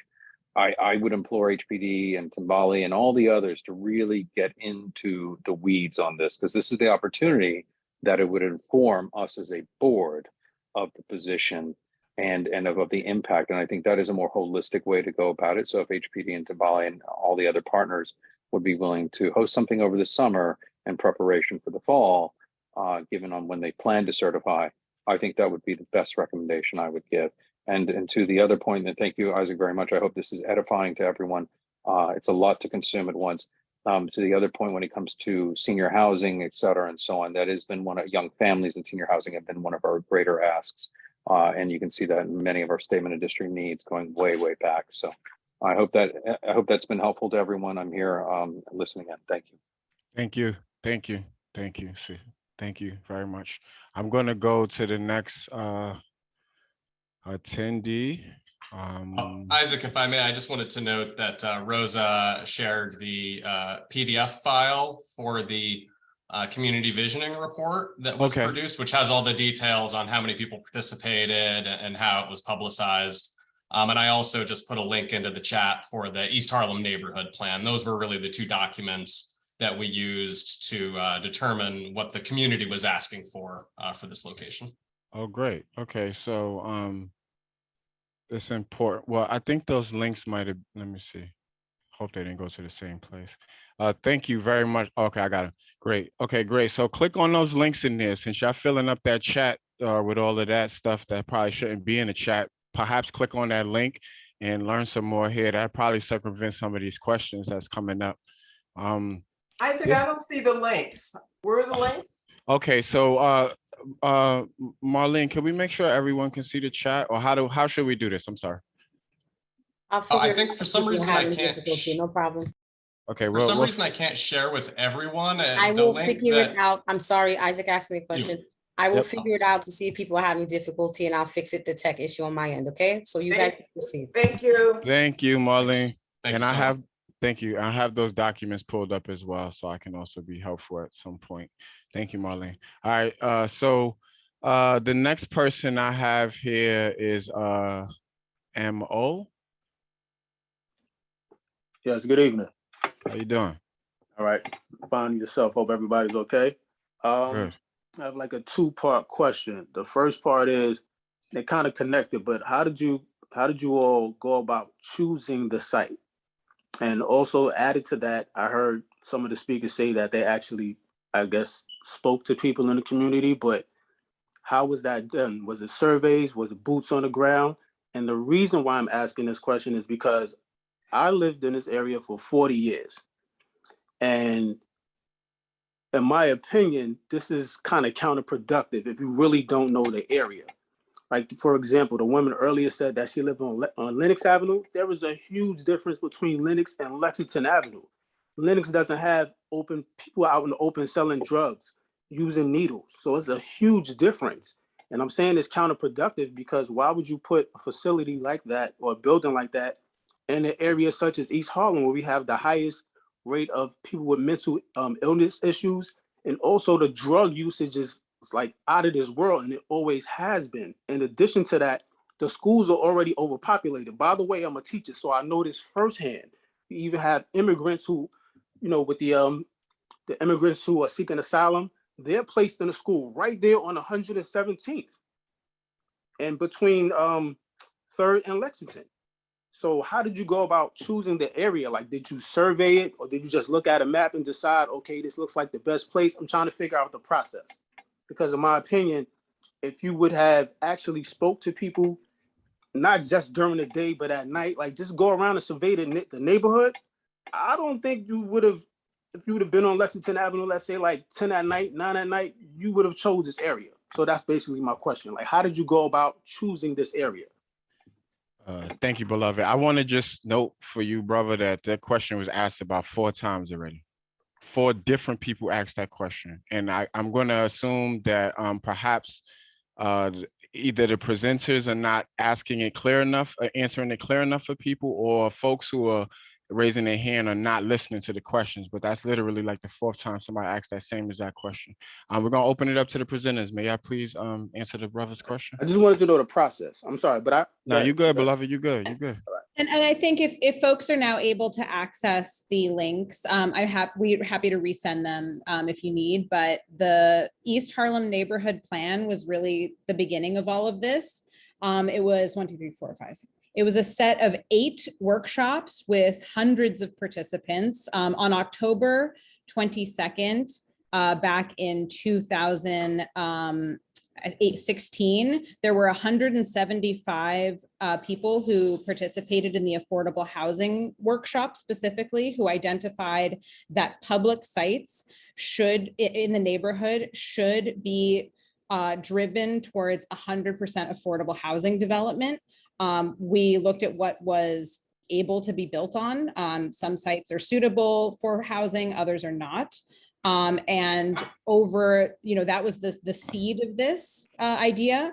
It took us a few years to figure out what was actually possible there. In 2019, we actually went through the RFP process, and that's where the engagement workshop came from. So that is from 2019, and then the pandemic happened. Throughout all of that, we continue to try to push this forward. And so I hope that's helpful. It came out of a series of community workshops, identified public sites that should be used for affordable housing. I guess maybe what I was trying to see was like, what did you do to look at it? Like, did you look at population density? Did you look at crime rates? Did you look at the population of the schools? Because if you have families moving in, the schools are already overcrowded. Already overcrowded. It's, to me, like I said, it's kind of counterproductive. So I'm trying to see, like, what did you do? I get that you spoke to people, but sometimes some people don't know what's good for them. They just want what they want. But until they dig deeper and look at things on a whole, on a micro level, not so much on a macro level, they get to see the little nuances that maybe this might not be the best thing. So I'm just trying to figure out, like, what did you do? I get you spoke to people, but did you like do a deep dive to see if this is the best place? Or you just looked at a map, spoke to people, okay, this is it. This is the best spot. So it is the best spot because it is a city-owned site. We do not have many city-owned sites left in the city of New York that we can advance 100% affordable housing on. When we do, we try to advance the greatest public benefit that we can. So it is a public site. And so we developed a program, or we worked with our partners to develop an RFP process and solicited proposals that would develop a program that would create the greatest public good on this public site. And that's what we have before you today. Thank you very much, Rosa. So with that, I'm going to entertain one last question, and then we're going to close this whole conversation, because we literally been on this for like a little more than an hour, and that was not the plan. This was a informational presentation so that we can gain information. I think that we have had a lot of information about this, and we are looking forward to, I do agree with, having something more present. It's 2023. I understand we have this plan and these documents, and I definitely look forward to going through this and learning more. But it is, times change. So the conditions in East Harlem are very, very different as to when you guys started to conceptualize the project. So it is important that, coming in and checking with people to see where folks is at. Because they are, we've heard a lot today, but I've also heard a lot about this project, in a lot of ways. This was what community members asked for, so it's a different time. So I guess we have to, different time, different culture, different people. It is important that I guess you all's data stays up to date, so you are picking the best sites, because that is actually the topic of our next discussion. I am going to entertain the last hand. If you didn't get a chance to weigh in, I apologize, but this conversation is going on too long, and I'm going to, out of respect for everyone else on this line who doesn't want to be on this call all night, I'm going to, and for the presenters who have given of themselves a lot and will probably be going to other committees to present on the same thing, where you can go and ask the same questions again. I'm going to end this after the next person. So with that, Timothy Bennett. Hey, thanks everyone. So what is the total number of supportive housing units on 118th and 119th Street with Prospero, Schaefer, and now Timbale, the proposed Timbale Terrace? I cannot speak to these total supportive housing units in Prospero and Schaefer, but for Timbali Terrace, the total amount of supportive housing units as it stands right now is 99 units, 97 of which will be studios and 2 of which will be bedrooms. I mean, yeah, 1 bedrooms. And I can pass it to Dan or Diane who can give you the numbers for Prospero and Schaefer. Schaefer has 91 units and Prospero has 87 units. Do you have a follow-up question, Mr. Bennett? Mike, yeah, I'm sorry, again, let me just clarify that at Prospero, 60% of those are supportive housing. At Schaefer, the mix is different. We have some, mostly young adults. We do have some single adults also. I'm really speaking to the density question and total number. and how we are dealing with, walking through this daily, either on Park or on 117 particularly. It's a big quality of life issue. So anyway, it's all been said. Thank you all. Thank you. Thank you. Thank you, Mr. Bennett. And with that, thank you all for being here. Thank you for your presentation. Thank you for your patience. You guys got a long hill, a good fight in front of you, but thank you for your work. And personally, I think it's a great project, but I don't want to weigh in. I'm glad that this is not the committee that has to vote on it, but we all will get a vote. And I feel like if you want to vote or not vote, you should join the community board versus just coming onto community board meetings and holding up time and space. You could actually come and be a part of the decision making as a community board member if you want to. Those are some options for folks. But yeah, again, we're not voting on this. This was an informational presentation. Thank you all for your time. Good night. Thank you. You're more than welcome to stay on, but you don't have to. We appreciate you. Thank you. Thank you. Chair. Thank you, everyone. Thank you, Chair. Thank you, everyone. No problem. Marlene, can I share screen, please? I think, this is great. I'm glad that it happened the way it did, actually, because, well, not for the sake of time, because that took a lot of time, but I think for the sake of how it actually laid the platform for what I wanted to share with you all as we go into this. I'm hoping we can finalize this very quickly and not really sit here for long amounts of time doing this. But they actually, what I wanted to do, because I'm not, just based on some of the comments I've heard and questions folks have been asking over the past few months regarding the moratorium and in the document itself, it doesn't, especially with respect to the pushback that I've gotten with trying to update this to be more representative of community feedback, it just lets me know that folks are not in line with the statement of district needs, and they really don't know what the community is asking for. So with that, everything that just took place was perfect because it actually was a real life snapshot of exactly what we've been hearing through the statement of district needs, or through the surveys we do, which produces our statement of district needs. So this is actually the community feedback, about the conditions of East Harlem, our statement of district needs. I've been, a lot really trying to encourage people, encourage this committee to ensure that the documents we produce are in line with what the community is actually saying. And you know what, I said, you know what, I'm not going to keep beating this dead horse. Let's go right to the statement of district needs. And you've heard it from everyone who filled up the space for the last hour and a half speaking about their concerns.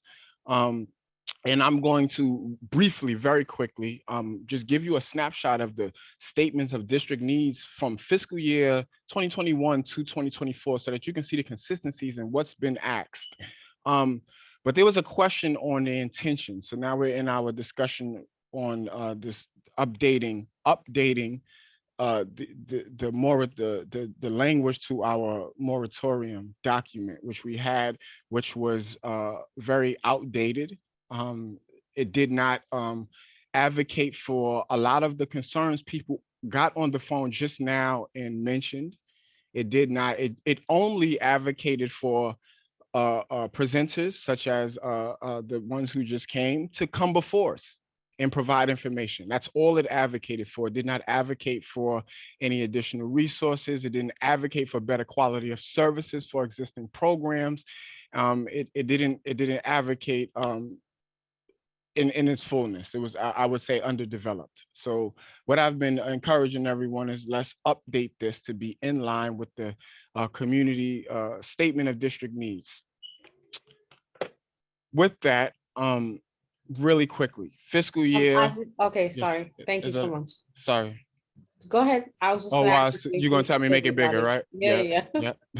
Yep. Cool. Yep. Is this good for everybody's eyes? Cool, I It's good. know. Yes. It's good. Okay, cool. Because I know for me it'd be rough sometimes too. So really quickly, I'm not going to take long on this because everyone has already said it. There has been a consistency in us saying that there's not a fair share of treatment centers being placed in East Harlem. There's a disproportionate amount that has been consistent. Some of the acts that has been asked in 2021, there was a request for that services for the needy population are improved to decrease the hospitalization. So this is a call for improvement of services. There was also here, East Harlem on its last bullet point should serve as a priority neighborhood for the rollout of Thrive NYC. So I want you to see the kind of things that the community has said. You know, this is right out of the statement of district needs. I didn't add anything. I just copied, pasted it, and bullet pointed it. Next fiscal year 2022. Community needs consistent. Excuse me. Community needs are consistent, and that there's an oversaturation of programs and services located in East Harlem. And it's posing a quality of life issue. Some of the community requests were that the state should provide better quality of services, scale social services in districts to serve local residents. So asking them to be, asking for services to be placed, folks to be able to receive services where they're at versus coming all the way to East Harlem to get services. Implement, whereas the capacity of existing programs are not reduced, that residents would be compensated in some form, right? So these are in some ways allocating for some sort of resources which would offset the quality of life issues. This is fiscal year 2022. Fiscal year 2023 and 24 were very consistent. Same things. There's an oversaturation of programming in East Harlem. And there's also an acknowledgement that these treatment and support services are very important to dealing with the opioid crisis, right? So there's an acknowledgement there. There has been community requests for collaboration, for there to be additional services, I'm trying to highlight this bullet point, additional services for folks living with mental health issues. This is consistent with some of what we were discussing last month with understanding the intersection of mental illness, substance abuse, and crime in East Harlem. 2023 and 2024 continued. Much of the streets homeless population is living with unrelated mental health illnesses, often because of a resistance to care, but also because of the lack of accessibility to care. So we can see with all of these, there's a consistency in that there's an acknowledgement that these services are necessary. They are also being over populated in this community, and that there needs to be relief. There needs to be better quality of services. There needs to not be any new sightings of programs, and the existing programs need to be improved. I will in that part, we're just reminding folks that these are the information, these are bullet points that are created from our statement of district needs, which comes directly from the surveys we do with community members. So when I ask folks, let's update this document so that it is representative of the community needs, there should be no pushback, because here are the community needs, and nothing in that document is in opposition to this. Actually, it all supports that. It supports every aspect of this. And if now having saw this, maybe there may be some additional language folks may want to add, maybe not. But I wanted to just bring us all into the same space, because I'm not going to shame people for not educating themselves on the statement of district needs, or not reading materials before or meetings and none of that. I'd rather just bring us all into the same space. That was the reason for my snapshot. I'm going to right now open up this document on the floor. I would like to read it. I would like to read it on the floor. I have already expressed the intentions, which is to advocate in line with our statement of district needs, based on what we are hearing from the community. If you left a comment on this, I want to also just, I do want to say, it was very unfortunate that, I do want to say this, it's very unfortunate that, no comments were made on this document since the last meeting up until probably today, other than myself. Folks had a whole month to weigh in, to give comments, to do whatever, to educate themselves. So to have folks leave comments and stuff on this today is really like, it's a waste. It's not a waste of our time, because we're going to sit here until we feel like we're going to move forward, but we're going to sit here and do it because we waited until this meeting time, where we had a whole month to really weigh in on this, educate ourselves on stuff, bounce ideas around, get understanding from other committee members, community board members. We had the time to do the work, and now we wait until the last minute to do the work. What I'm going to do is I'm going to read the document as it is already written. The comments and suggestions, if you left one on this document and you want it to be entertained, I'm going to ask that you raise your hand, and then I will acknowledge you, and we can go into the discussion or the editing, or we can propose a vote to update our existing moratorium with this language that we have included on this document. That is the process I'm going to take right now. Okay. Make this a little, am I sharing screen? I'm not sharing screen. Here is the document. If you cannot see it, let me know. I will make it a little bit bigger.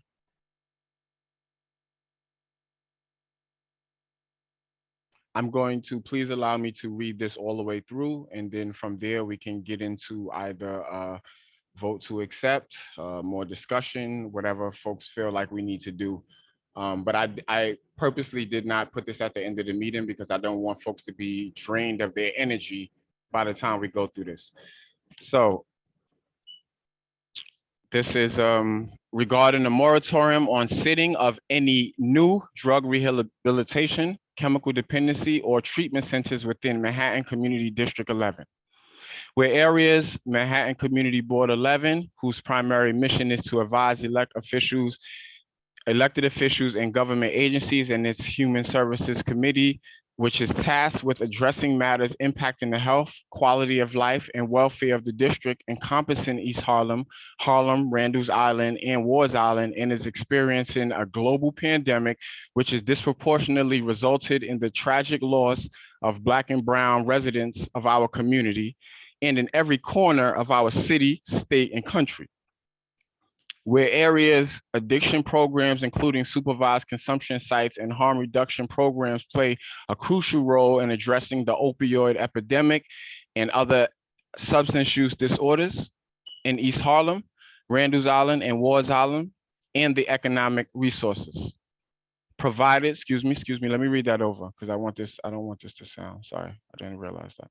Where areas addiction programs, including supervised consumption sites and harm reductive programs, play a crucial role in addressing the opioid epidemic and other substance abuse disorders in East Harlem, Randall's Island, and Wards Island, and the economic resources provided to the community district do not match the burden this community is being forced to carry.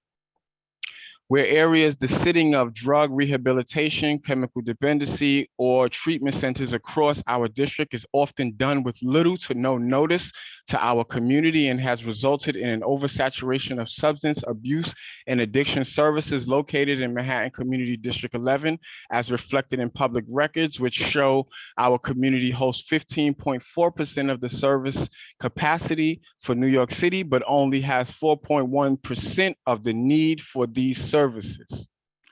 Where areas Community District 11 is severely affected by addiction programs, including supervised consumption sites and harm reduction programs, and 82% of those currently receiving services within Community District 11 resides outside of this district. Where areas distance travel to drug treatment, drug rehabilitation, chemical dependency, or treatment centers is associated with a reduction in completion of programs. Where areas, community engagement and involvement in the decision-making process related to the setting of new programs and the quality enhancement of existing programs is imperative to address local concerns and foster transparency towards establishing a collaborative working relationship between the Office of Addiction Services and Support, OASIS, and Community District 11. Where areas collaboration between addiction programs, including supervised consumption sites and harm reduction programs and other community stakeholders, can strengthen the decision-making process by collaboratively setting goals and developing strategies for enhancing the quality of life for everyone in Community District 11. Whereas alcohol and drugs may be used to self-medicate the symptoms of mental health problems. Certain substances can cause people with addictions to experience one or more symptoms of a mental health problem, and someone with a mental health problem and substance use disorder, must treat both issues. And I'm going to add individually because that is the intention of this clause. And if you are like, why are you adding that? It's what the footnote says. It's exactly what the information in the footnote is. Whereas substance abuse, incarceration, and mental health disorders can be interrelated and many times interconnected and have the potential to produce an anxiety or apprehension towards utilizing facility-based treatment strategies. Whereas CB11 Manhattan recognizes that the COVID-19 public health crisis amplified and exacerbated pre-existing racial and economic inequities and disproportionately affected lower income communities of color in terms of infection rates, death rates, and financial hardships, including high levels of unemployment, I'm trying to read something, y'all, please. Thank you. My apologies. I also have babies here.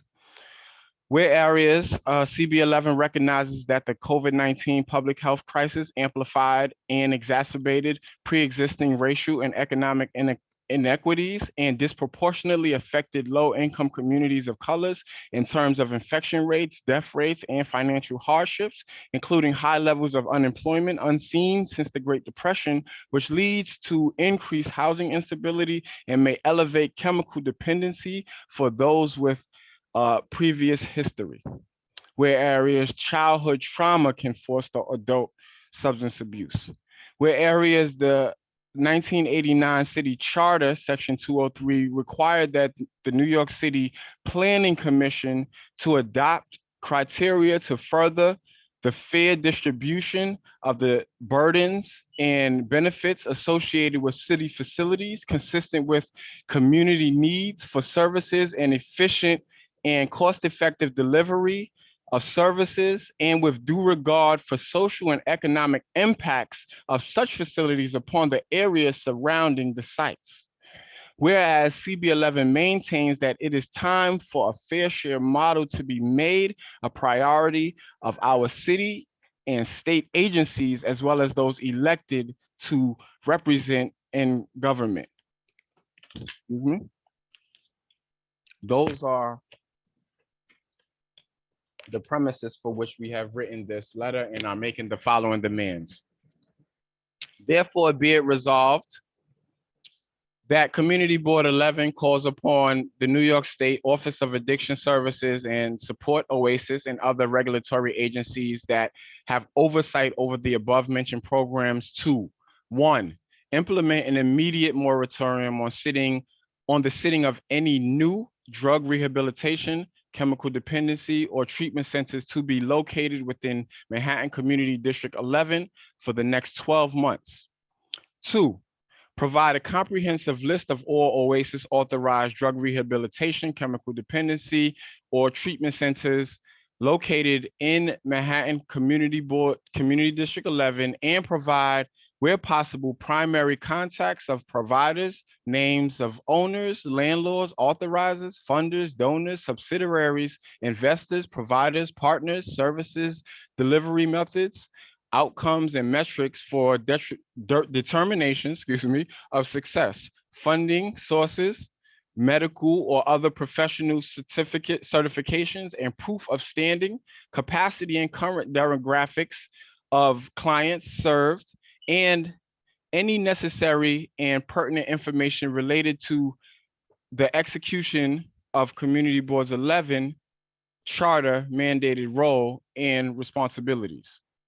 3, require all OASIS authorized drug rehabilitation, chemical dependency, and treatment centers to provide data regarding the efficacy of its intervention methods.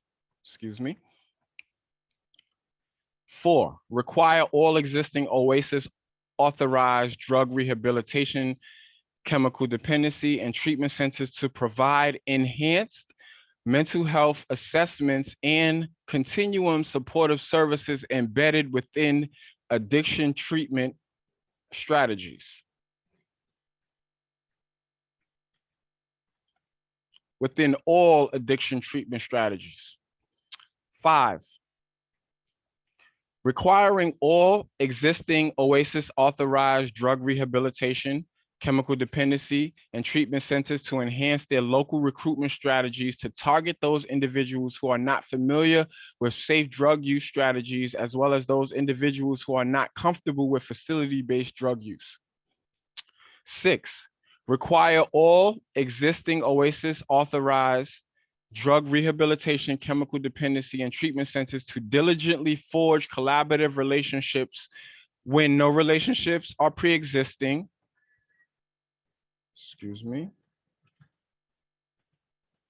With the Community Affairs Department of the NYPD for the purposes of enhancing street intervention to guide those who use drugs openly to a harm reductive location where access to additional supportive services, i.e. mental health, social supportive social services, food services, are available. B, researchers from local organizations and academic institutions in East Harlem that produce local data in order to foster participatory methods of data gathering and analysis. 3, referral organizations for the purposes of providing indirect access to emergency support for housing, career development, and social services.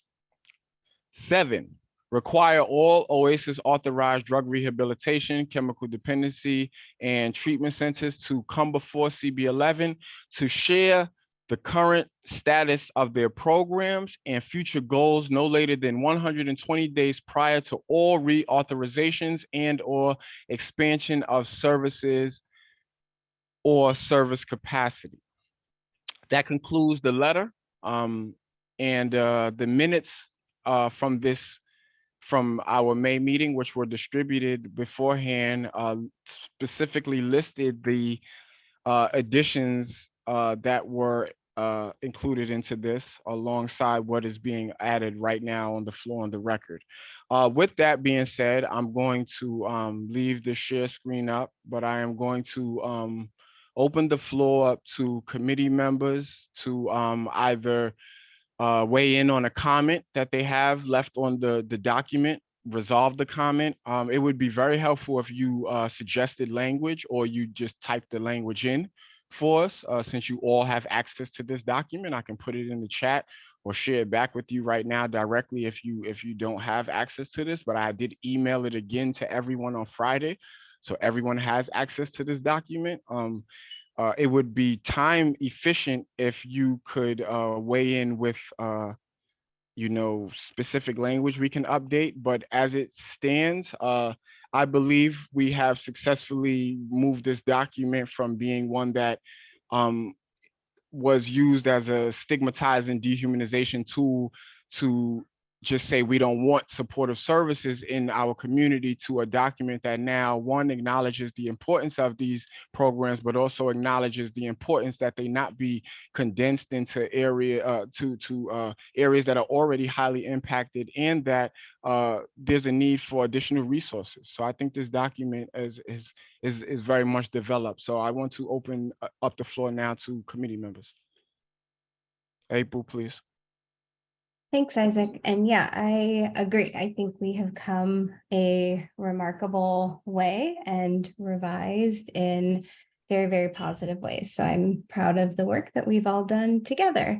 The comment that I added, and apologies for the late addition, was just because I wanted to make sure I had time to read if there were any last minute additional additions. But my comment on the second whereas relates to the fifth point. So what we're saying is that, supervised consumption sites play a crucial role in addressing the opioid epidemic. And that phrasing, just that line there, we don't have any clear data or evidence to support that. I think it's entirely likely and possible, but we don't know yet. And I mean, I'm sorry, could you just repeat? So you're saying that there is no evidence that addiction programs, including supervised consumption sites and harm reduction programs, play a crucial role in addressing the opioid epidemic?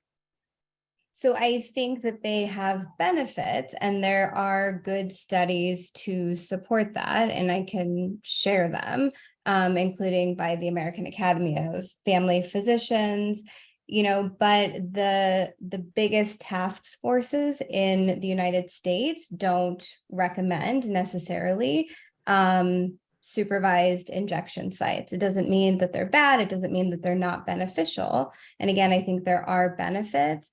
But I would caution us from making a definitive statement that they play a crucial role. I think we could say, I had written in my comment that we could say that they may play a role, because even the study from NYU Langone, that research hasn't yet come out. We don't have the data from the other sites in the neighborhood. So it's not we're saying that they don't help, but that they're not beneficial. But I think unless we have data to clearly support and clear evidence to document that, and then with the point below, because we're saying then that we require, because we believe that to be true, that then we require that any OASIS authorized drug rehabilitation centers, that they have to have local recruitment strategies to target those individuals who are not familiar with safe drug use strategies.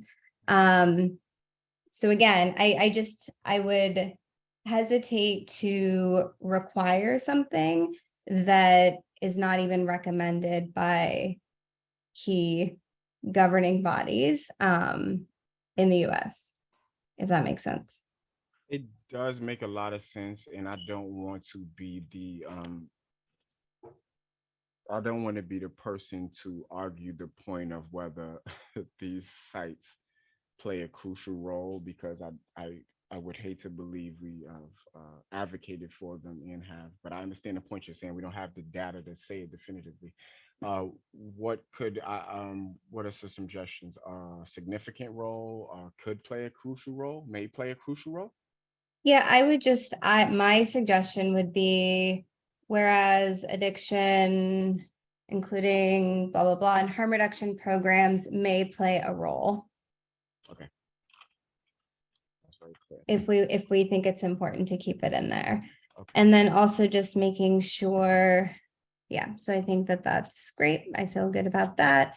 And then just thinking about how we want to. Can I resolve this comment? Yes. Well, you can with me. It's fine with me. Thank you. And then, you know, personally, I would just get rid of item 5 in the requirements, because I think our requirements are strong and evidence-based, except for this one. And because we want to keep the strength of our requirements, I would suggest that we just remove it. But I'd love to hear what other people think.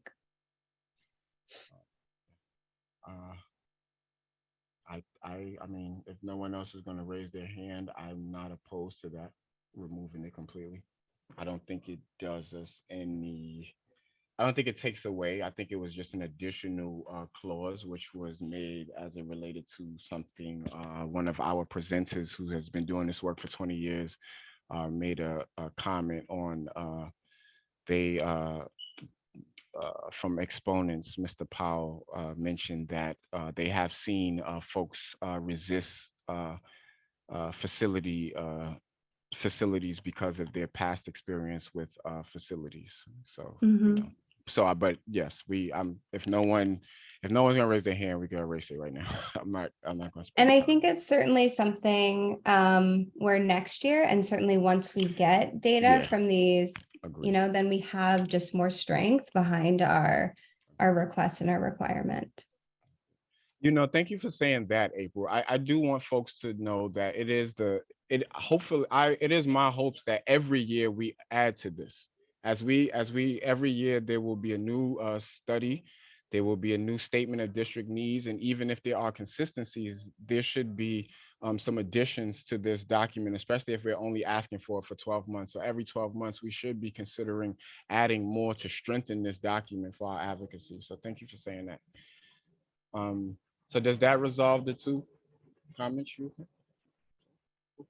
Yes. Yes. Dr. Brandon. Hi, everyone.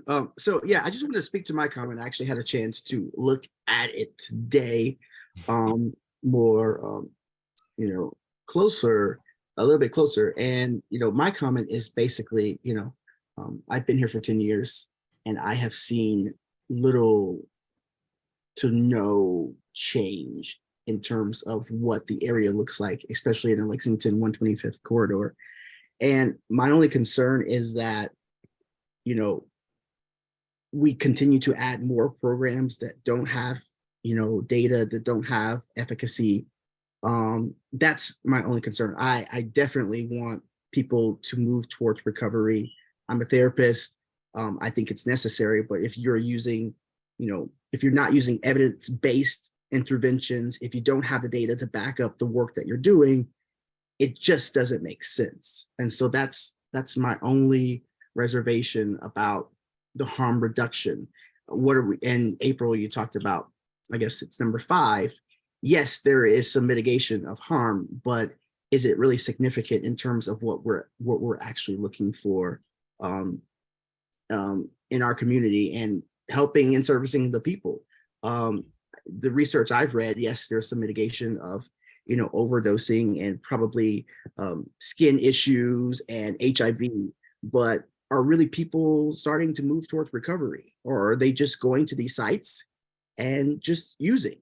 It's safer for use, but are there any changes being made in the community? As anecdotal evidence for me, in my perspective, there has not been change, and there has not been, a difference from even the 10 years I've been here. Now, if there's data that shows, 160 people have recovered, there's, I don't know the numbers, but we're not even being provided with the numbers.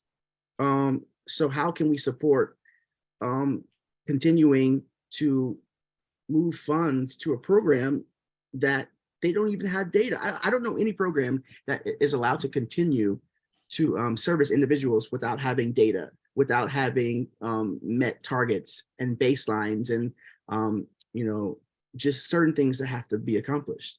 And so if we're going to support anything, we should at least support things that work. We have enough programs in East Harlem. If there needs to be a new program, we could move them to and steer them towards something that seems to be working, an organization that has the data. But I'm not for increasing more facilities for things that look good, but don't actually work or change. Thank you. So does does number 3 capture the fullness of what you're saying, or should we add on to it? This was the reply I had left to your comment. I think it's more about harm reduction. And that's why I asked in another comment, like, what are we looking towards recovery or just Band-Aids? Are we looking towards, making it safer to use drugs, or are we looking for real outcomes? Yeah, that's a good question, my brother, because we can say what we think, but like I was trying to say is that this document should be in line with what's coming out of our statement of district needs. And I don't know if that has been identified as the way you're asking it. So I understand what you're asking, but I don't know if, there hasn't been hey, we want to see, people move more towards recovery, or we want to see this or that. And it's really just been like there's too many programs, and the programs we have are not good enough. And then just hearing what you're saying, it's like they're also not providing data to us. I'm hesitating in my speech because you made a valid point, which made me think like they provided that data to somebody, just not to us. Because you won't be able to continue operating any program or anything and service people without showing from year to year that it is some sort of positive impact. So, when you ask that, it just made me think, you're right, maybe they're just not showing it to us. So how do we, in the clause 2, we also hit at the metrics. Is it a matter of like, what is it? How do we say it, bro? I understand what you're saying, but how do we articulate what we want to be, because at the very least, even if they decide to still sit new, they understand this is what we are asking for specifically. So what is it that we are asking for, my brother? That's what my question is. I'm really good at asking questions. I don't always have. So if anyone on the committee could have, provide some direction in terms of the language and, what's necessary. But I really think we need to move beyond just doing what we've always done and really provide a framework for creating programs in this community that actually do something and that actually work. I'm not saying that they don't, because I don't have the data and neither do you. None of us has the data, but we need to be clear about when we allocate money to these programs, are they really doing something? Every time I come to this meeting and every time I'm here, I hear people talk about, we don't need more. We don't need more. So what do we have and how is it working? How is it working? Yeah, 100%. So I don't know. IDK. Okay. But April, come on, join us in, please.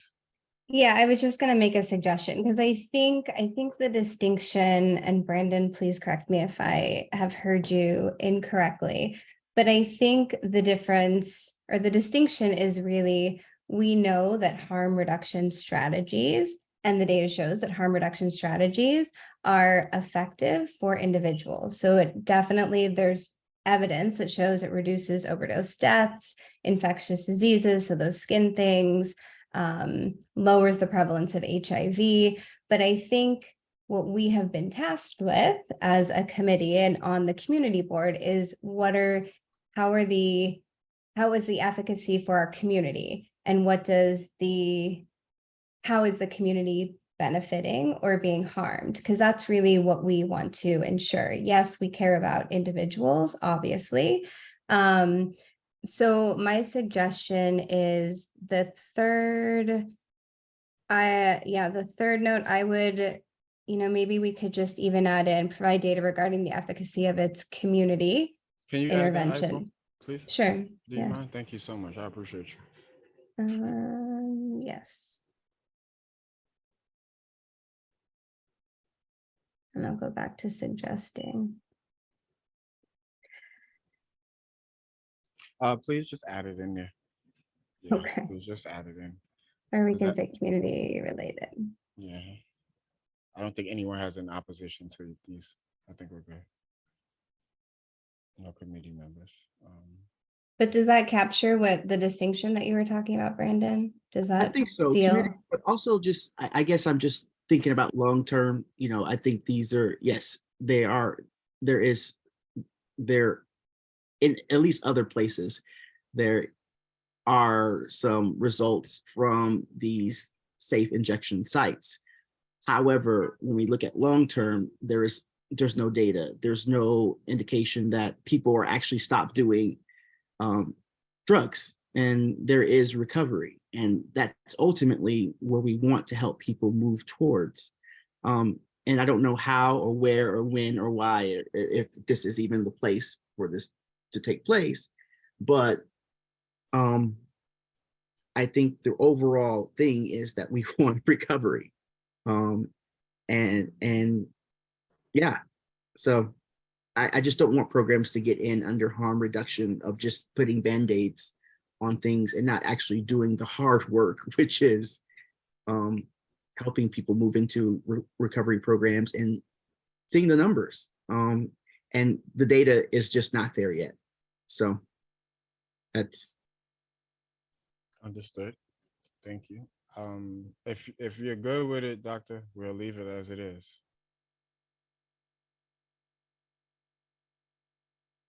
Brandon? Oh, I'm sorry. I was reading. Oh, no. Read, please. Please. No, sorry. And maybe we have to just come back for, at another topic on something else. But, if this is the most we can do, I don't know the parameters of our, our power or, influence or whatever, but. Well, I think with respects to this, so we're already asking for more than more than they're going to give us. So I don't think it matters let's ask for what we want, what we believe the community needs based on the community district needs and based on, you as a community member and what you're saying. I don't think we should think about whether that's in our purview. What is it we feel like we should be calling Well, on I them think for? then I think we need something we need more than just a Band-Aid or just slight harm reduction. We need actual evidence for recovery. We need recovery interventions. We need maybe recovery related. Maybe April is recovery related intervention methods versus community. What do you think? No? I mean, my reservation with that is, sure, I think different people have different goals for people, right? So some people, even when it comes, like I work a lot in harm reduction, but particularly in sexual health, right? So people have a lot of judgments and feelings and opinions on the type of sex people should be having, when they should be having sex, with whom, how, all of that. And then there are people who work more in the harm reduction. And I get that it's very different. I guess, again, I see our role and our intention is really looking at the community, because our hats in this arena are not service providers. So while some of us may ultimately want recovery for individuals, I think the bigger picture goal is really what does that look like in our community? So, I think theoretically there could be harm reduction sites that do an incredible job at truly reducing harm and have less negative impact in the community. So I guess I am all for recovery. I am also for harm reduction. And I think the big picture goals are still the same. We want what's best for our community, and we want data and evidence to support and to drive the things that we're asking for. So yeah, how it's phrased, I'm less tied to. I think the ask is still the same. We want data talking about the efficacy. And we can say, efficacy of its community-related intervention methods, including statistics and data on recovery. I think we can add that, but I wouldn't make it a separate line or a shift in the big picture ask.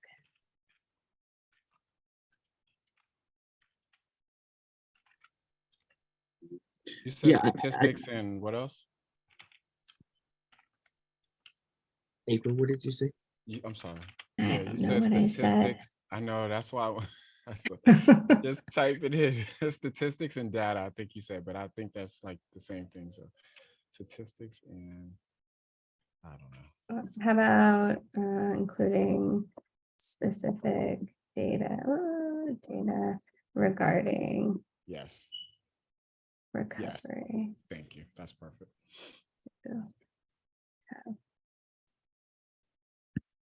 Is that okay? Perfect. I'm hoping that you will stop suggestion. Yeah, I will. I'll go at it. Thanks. All good. Cool. I'm glad so Jen, I see your hands up. Yeah, I think April pretty much covered everything I was going to say, but I just wanted to kind of say that I think both are important when we're talking about the community in general. I think both impact the community differently. And then also, like, when we're talking about the community, these folks are part of our community, and harm reduction does benefit them. And also, like, you can't reach recovery if you're not alive. And so if harm reduction is helping you get there, you can't, it'd be great if everyone was willing to be involved in some recovery right now. But I think we all know that has to happen when they're ready. And if we can help with harm reduction until then, I think that benefits them and then also the greater community. Thank you, Jen. That's very well said. And while you're here, could you please join in, Brandon? Yeah, I feel like we should just talk. But Jen, since you're on, you have comments on here. Would you like to? Yes, I can address that. Yes, So my please. first comment was just about, it's very like pandemic focused, which I know when it was first created, we were in the height of the pandemic. I'm not sure if we should kind of change some of the wording around that to focus on like the recovery, which, I mean, we're still in the pandemic, but I think we're more in a recovery phase than we were a few years ago when this was written. And then also just like some of the new challenges that we might be facing. Thank you. Thank you. Thank you, April. I appreciate you. Because you actually were the person who weighed in on this and that although it was like not deemed anymore global health crisis, it was still, and I forgot how you articulated it, but thank you for adding some suggestive language there. Jen, is this good? Yes, please. Oh yeah, no, that works. That wording works for me. The other thing I had was, perfect. I don't know, I think this might be a hot button issue, but I know it's come up a few times when we have partners that work really well in the community that want to expand their services. I don't know if we kind of want to make a carve out for them. I can see benefits to doing that and also benefits to not doing that. But I think also that might be, we know we're not going to get our way entirely with this. So maybe that is kind of an avenue for folks that are working really well within the community and that want to expand services, and that they have clearly demonstrated that there's a gap in their services and they are the ones that are uniquely positioned to fill those gaps. So that was just a suggestion I had, instead of outright saying no. I know some of them that have come through that we've made exceptions to, fit this mold of being already in the community, good partners. They have a gap and they are uniquely positioned to fill that gap. Oh, sorry. Thank you, Jen. Thank you. I was wondering, could you go to Anitra? We don't have raisin bread, baby. Thank you. Oh my gosh. Ask your sister, please. Oh my gosh. I'm sorry. Yes. So Jen, I feel like I'm not opposed to that. I think it's a great idea. I don't know what other folks think about that. Yeah. But I will open. I see Carol and Robin have their hand open. Carol, Ms. Johnson. Oh yeah. I know every time I had the question about they said, well, we offer them all these services, but I still raised the question, like the brother was just saying about the recovery issue. Then they kept saying that they would not introduce any programs that actually work, like an AA program, an NA program. I know people have to be at a certain point in order to accept it, but I don't understand why the services are not on site. There are hundreds of people, thousands of people right here in New York that would be willing to sit there as volunteers and assist people. But every time I ask that question, they keep saying you got to be in a certain place. Well, you got to be in a certain place no matter how you look at it. But the fact that you're not really looking at that and putting those two services that can offer some documentation that millions of people have gotten clean and sober, and why they absolutely refuse to implement those programs and put them in there to give them another choice towards life and not a daily choice towards injecting death. That's the problem that I have with this service. When they put that in, then they could say that they're doing everything. If that's not included, they're not. Thank you. Thank you. Thank you. Robin? You're muted, Robin. Thank you. I said I love your parenting, but that's not why I raised my hand. I raised my hand because I think perhaps a little bit of an incentive for people, or agencies to comply with sharing their information could be that in order for us to consider your needs as part of the community needs and our statement of district needs, we need this information. Do you follow what I'm saying? I do, but what does that look like in writing on this document? I have no idea. It just came to me. The reason I say that is because I was invited by another community board to speak on behalf of my agency, and they actually put it into their statement of needs, which totally surprised me. Okay. To my knowledge, we don't do that normally. But I think that it's very important as part of district needs to take that into consideration. So it's another reason why we need to know this data. Oh, because it informs our statement of district Yes, needs? exactly. Thank you. I understand what you're saying. Thank you. You think they care? I don't think they care about any of this, to tell you the truth. I'm so sorry to say that. No, this is a real question. But what I do care about are the people who are listening and commenting, and I wish you all would consider joining the community board. Thank you. Robin, we're just gonna leave that alone. Let's just leave that alone. Okay. Xavier, what's up? I'm sorry, Robin, were you gonna finish? No, I'm done. Yeah, don't even go there. We're doing the work. We're actually doing the work. And I want everyone to just stay focused on the fact that we're actually doing the work that folks are talking about, complaining about, not putting in the time and the work to do. And we're doing that at this time. So let's just stay focused on what we're doing. Xavier, what's up, my brother? Thanks for not letting perfection be the enemy of good. And I want some raisin bread too. Right. Yeah, no, that's all good. You may hear, I'm surprised you didn't hear, I need my help with brushing teeth. Okay, so a little historical context. I really appreciate the thoughtful conversation, and this is where the work is done. Sidebar conversation for those interested in being a public member, like Robin Strachan is, who's been with us for nearly 13 years, Robin. You can send an application to the board office and the chair appoints those members to those committees. So FYI. With this, I think to the context, I think it's getting to a good place. I think data is really helpful because it does, as Robin just alluded, informs our position for the statement of district needs. It justifies us. To the editorial, Isaac, I think we all agree. Do they care? No, they don't. But what it does do is empower us when we go into the room. It does empower us to ask for accountability when we go to our elected officials and agencies, and even then they push back. But when we're asking for data, as has been recommended by the members of this committee, it allows us to, for example, if we want to file a FOIL request to say, hey, here's our position, give us the data. And then it becomes a pursuit that enables us to actually get what we need and then inform subsequent positions. So that's something to keep in mind. A last little bit, it's nuanced, but to keep in mind the difference between OASIS and DOHMH when it comes to the supervised consumption side. They receive funding from OASIS for the needle exchange program and some other subsidiary portions. However, DOHMH oversees the program. So that eventually, I think this document's getting to a good place. We'll see where we land at the end.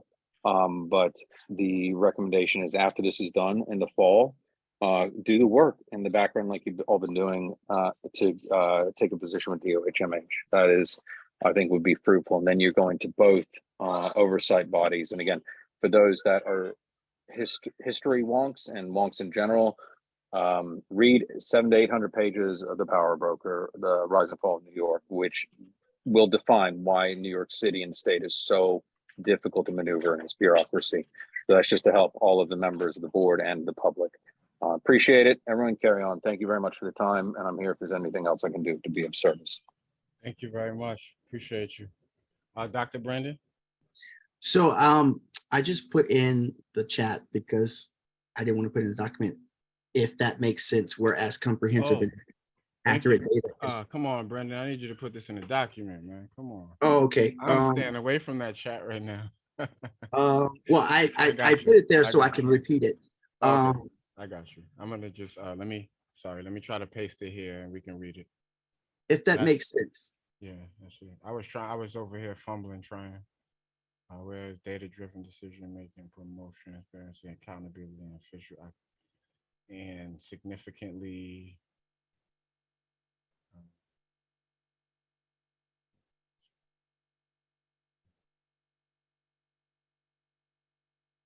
let me see something. Hold on for a second.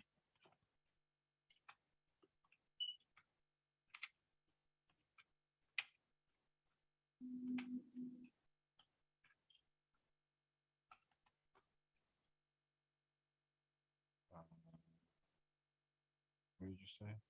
Data driven. I don't know. Is that something? I don't know. Tried to consolidate. What you and Robin just said, what all of you, the last three people just said, is this closer?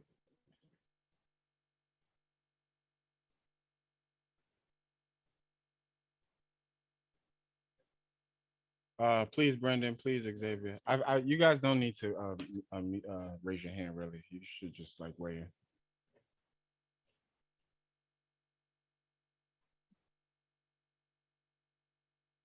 Okay. I think that sounds, I don't know. Does that sound closer to what?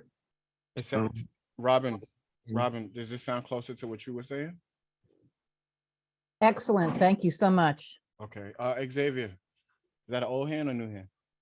Oh, sorry, that was an old hand, but yeah, I think that's fine. I don't think we need to split hairs on where this whereas clause. I mean, usually you'd spend more time layering it like you would an essay kind of thing, but yeah, I think it makes, look, like I said at the beginning, don't let perfection be the enemy of good on this one. We can always make a revision at the next pass. But I think this is, you know, I mean, you could easily put it down a little further at the bottom, but at this point in time, like if everyone's pleased with it, it substantiates our request. Yeah. for the data. So that's absolutely fine.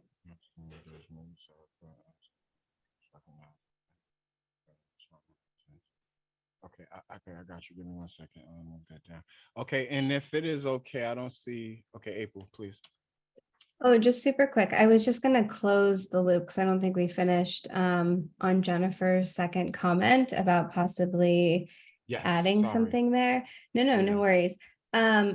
It's my understanding that we can keep this as is, and we as a committee and ultimately as a board have the right to consider different offers before us. So I think it's an incredibly thoughtful intention that we should all keep in mind, but I don't know that we need to add that to the language that's here, knowing that we can make allowances and make decisions, informed decisions as they come before us. Jen, how do you feel about that? Yeah, that's fine. I just was throwing that out there. And I think if we all have that kind of in our mind as we're looking at different things that come before us, I'm fine with that. Copy. Thank you.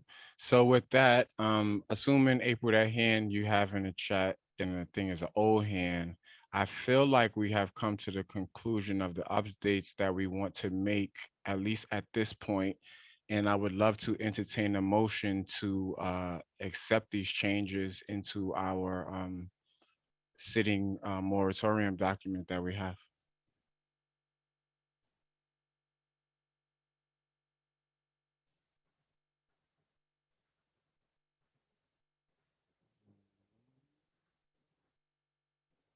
Committee members, would we like to motion to accept these changes? I move to accept these changes. That is a motion made by Robin. Is there a second? There's a second by April Autry. April, I'm sorry. Is that why you raising your hand? Yes, I second. Okay, thank you very much. Marlene, may you please do the roll call? Well, hold on. Before we do the roll call, because I got caught like this last time. Specifically, the motion on the floor is to accept these changes into the existing moratorium we already have. Is everyone, just want to make sure everyone is clear on the motion. Is that correct in the motion you're making, Robin? My motion is to accept this document. Okay, great. Thank you. And your second is to that as well, correct, April? Yes. Okay, Marlene, I'm sorry. Can we do the roll call now? I'm just, before we go into that, I'm just gonna make sure this sentence makes sense. So motion to accept the changes made to the existing, Yes. the existing moratorium. Are you repeating all of this moratorium and deciding on any new drug rehabilitation, blah, blah, blah, blah, blah? Are you wanted to say all of that, or? Yeah, yes, I think it should. Yes, that's Okay. consistent. Yes. All right, so I'll just put a lift as dots and write it in later. Robin made it, April seconded it. Yes. Okay, so I'll call the roll. April Autry, Yes. Brandon Gillespie. Yes. That was what was that, Brandon? I'm sorry, I didn't catch it. Yes. Thanks. Jill Jones, Yes. Jennifer Meyer, Yes. Isaac Scott, Yes. Robin Strachan, Yes. and Anne Marie Vasquez.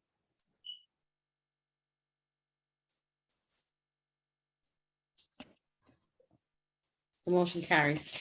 Okay, thank you very much, everyone. I won't hold this up at all. Can we transition to our next presentation? I believe it will be by Robin and Joseph DiMedetto. Thank you, Chair. As Xavier pointed out, I've been a public member of this committee for the past 11 years. I do it for several reasons, one of which is I'm very concerned about the quality of life, especially for seniors living in East Harlem. In my day-to-day work, I work with seniors for a nonprofit called Search and Care. whose mission is to help seniors stay in the community as long as safely possible through a variety of fee-free services. I believe if you were to ask Diana Ayala, the one city commission that never gets more money is the Department of Aging. We've asked them a million ways to Sunday, please, can you increase home care hours through the funded program called ISIP, and it never happens.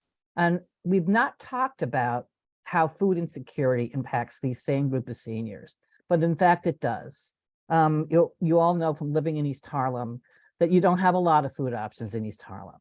So imagine if you're a homebound person and your option is really Meals on Wheels. And if there's cuts to Meals on Wheels, where does that leave you? You can't go to the local store. You can't go to a pantry. You can't really go anywhere to get food. The reason I'm bringing this up is because in the mayor's proposed budget for FY24, he's calling for a $5 million cut to meals for homebound seniors and another $7 million cut to meals offered through congregate sites, which are senior centers. This is a population that is already dealing with food insecurity in a major way. And I think that it's important to let the mayor know that this is not a population that you take away from. This is a population that you lift up and support, and don't create more food insecurity. And my colleague Joseph is here with me tonight, and I'm sure he has some important facts to add to that. Joey. Hi, I made it. I'm still here. Thank you. Yes, so I don't know, am I able to share my screen? Because I wanted to show the latest memo from Department for Aging. You can now. Okay, thank you. Wait, I don't even have that option. I just have chat, raise hand, show I'll caption. promote you to a panelist. You're not a panelist. That's why you don't have the option, Joseph. So give me a second, please. I'm sorry. No problem.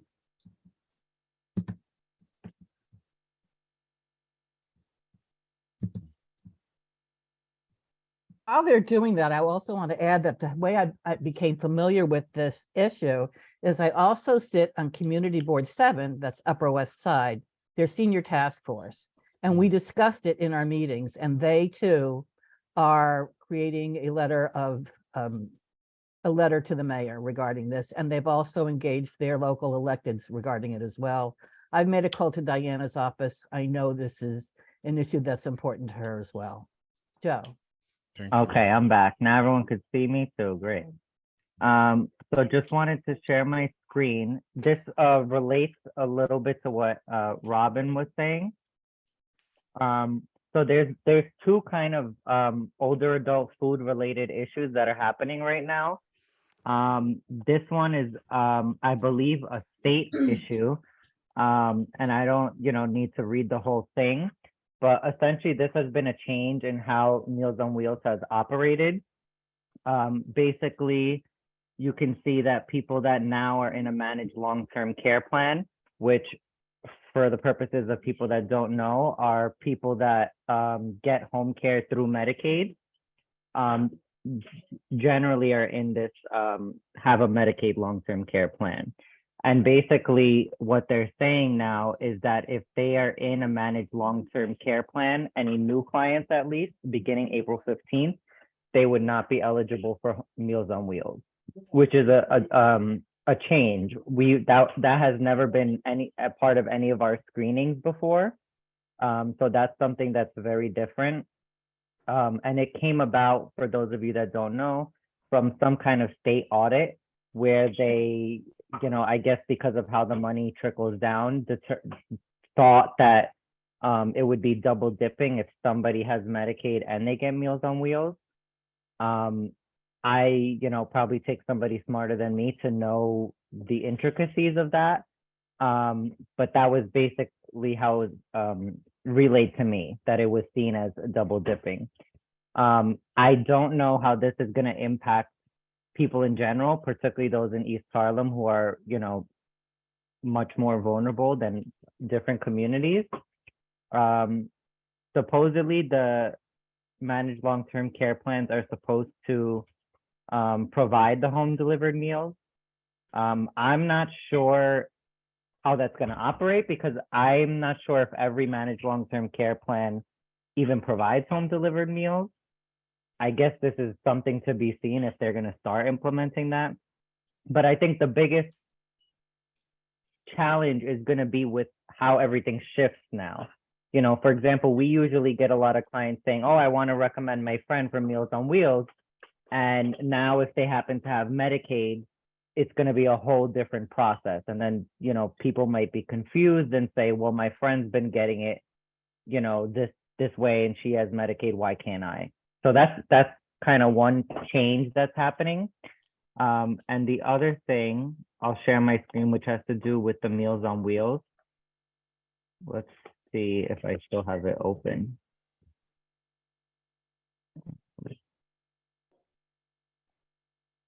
Oh, here it is. Okay. Share my screen. Oh, sorry, that's my Hulu. Is this. So basically, this is from Live On New York.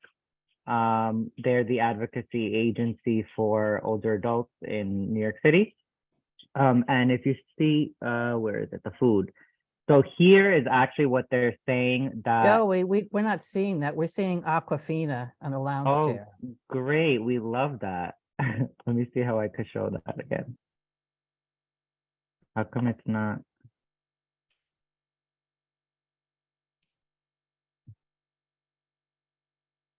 Okay.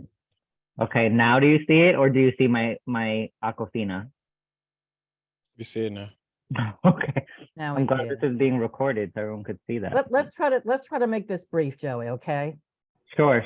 So basically what they're saying here for the home delivered meals and congregate meals is what they need in addition based on the inflation and other things going on. But as Robin was saying, instead of giving additional money, actually DFTA was given a decrease. So they were not receiving the money they needed before based on the inflation and other things, right? Because they have vehicles that need gas, which has also gone up, that need replacements, things like that. And just to also share, so here this says 15.4 million for home care. That's the program that Robin was mentioning earlier also, which has some deficits, but I know we're focused mainly on the SNAP issue. So just to sum it up, basically people's SNAP has been reduced, right? Because the COVID emergency is changing or stopping rather, right? At the same time, congregate and home delivered meals are getting a budget cut. At the same time, this major change is having with Meals on Wheels. So I'm not sure what domino effect may or may not happen. But To put the SNAP into dollars, if you were receiving $175 during the pandemic, your new benefit is probably under $50 a month. Less than half of what it was. Basically, during the COVID, from my understanding, majority of people were receiving the maximum allotment, not their usual allotment. So after the emergency is ending, they're going back to what their actual allotment. And for some people, that could even be $12, $15. And they could have been, I believe, receiving almost 200 during COVID. So it's a big difference. So thank you for indulging us. I'd like to see a letter to the mayor asking that these cuts not be made. Okay, so thank you both for the presentation. We actually have a letter here. I'm going to share my screen, and I'll read the letter, which was drafted. And let's see if there's a motion on the floor to support this letter. The draft letter was sent around to everyone in advance, but I'll read it on the floor just for the sake of the record. Community Board 11 is opposed to the mayor's fiscal year 2024 budget calling for cuts to meals for seniors, specifically a $5 million cut to home delivered meals and a $7 million cut to, congregate meals. In our district, 13% of our population are 65 years and older, with many relying on SNAP benefits. Note that this federal benefit has recently been severely cut in an effort to return to pre-pandemic budgets. There's only one supermarket in our district, along with 17 bodegas and 28 food pantries. none of which are accessible to homebound adults. This is true. The USDA finds food insecure households report 3 specific conditions. 1, worrying whether their food will run out before they are able to buy more. 2, the food they brought didn't last and they didn't have money to get more. And 3, they can't afford to eat balanced meals.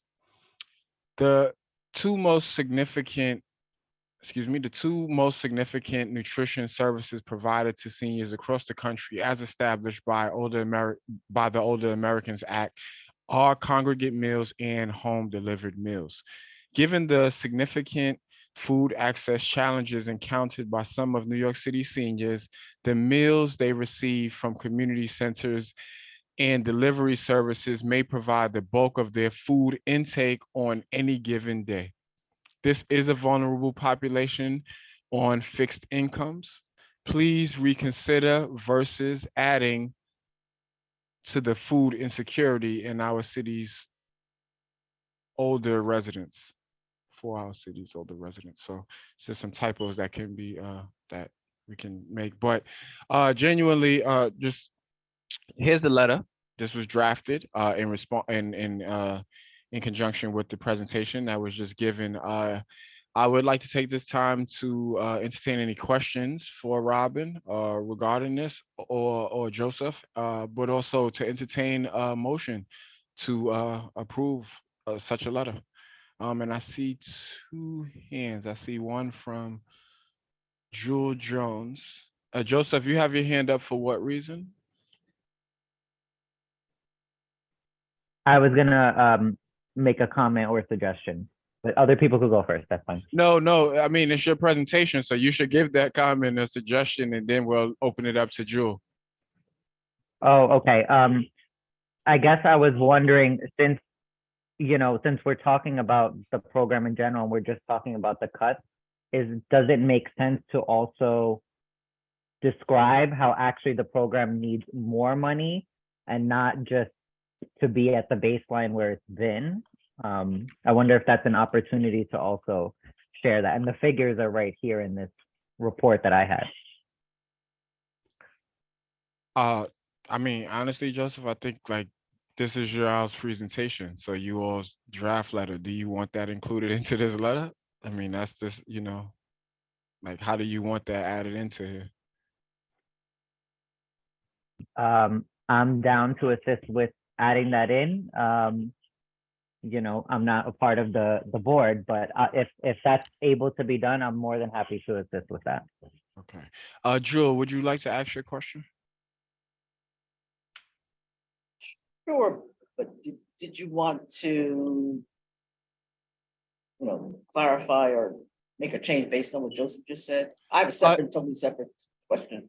Oh, well, I mean, I'm okay. So, and Robin, please weigh in here. I mean, this is you all's presentation in the draft of the letter as you want it to be seen by us and voted on. So, I'm a little confused by the question. Should we add it? If you want to add it, you should, and then we should, we should look at that and then vote on that. I think. Let me go and just because I know your answer is very simple in terms of some of the language. I'm wholly in favor of this as when it comes to our seniors, wholly in favor. I'm just wanted more specificity in terms of you're referring to one supermarket, just for clarification, which supermarket you're referring to, and then you kind of talk about these food pantries. What do you mean by the food pantry? So just wanted some more specificity in terms of that. Jewel, thank you. It's so nice to see you, and it's a good question. All of this data comes from Hunter College's Food Policy Center. I don't remember if they cite who the one supermarket is. I would imagine that it's probably might even be Target. I don't know of any supermarket in East Harlem. Does anybody else? But if you want to add the list of the bodegas and the and the pantries, we can do that. I don't know that that's necessary. I also am not necessarily in favor of asking for additional monies here. I think that should be something in our statement of district needs. Okay. My My only question about this is like, so if you're talking about East Harlem, you're talking about, so. It is I- specific, this data is specific to East Harlem. Okay, From a so study that that's- Hunter did in 2022. Okay, because I live on First Avenue and 100th Street, and I know right around the corner, there's a supermarket on Second Avenue and 101st Street. So I'm just, if you're gonna say supermarket, I'm not concerned about the 17 bodegas. I just want maybe just a little bit of clarity about what you mean by food pantry. I don't want you to list them all. So that's my only thing. Food pantries are like, for example, the common pantry. Any place that provides food free to people of the community. You don't have to be a member. You don't have to pay for it. Yeah. You know what a pantry is. No, yeah. To me, I'm just like about specificity. That's all. But if no one else is concerned, it is what it is. Okay. Do we want to? Okay. So do we want to entertain? Just to be clear, when we talk about a supermarket, I'm sorry, Isaac, somebody's writing, because again, I live around the corner, there's a supermarket there, so when we talk about supermarkets, if somebody's saying Fine, Fair, and City Fresh, there's one on Second Avenue and 101st Street, so, that's all I'm saying. So I appreciate the comment in the chat, but, there's a supermarket near me as well. If this part right here wasn't in the letter, would it be better? So just to be clear, that's just me. Please, I'm wholly in favor. I'm ready to make a motion. If no one else is concerned about this, that's my comment. If no one else is, I'm ready to make a motion in favor of this. So, that's all. I would now I'd like to weigh in last sometimes, but I actually did have I was wondering about the one supermarket. Because I can think of like 4 supermarkets going from like 106th Street to 116th Street. I don't know. I wonder if this part will be difficult for people and if we even need it for the purposes of what this letter is going for. Yeah, it might not be necessary. So are you and Robin okay with us like removing this? Robin? I'm not okay with the fact that homeless people, not homeless, homebound people cannot take advantage of any food retailer or pantry. That's the point. So could we say there is like limited there are a access? minimal number of Okay. of supermarkets. So minimal. No, hold on.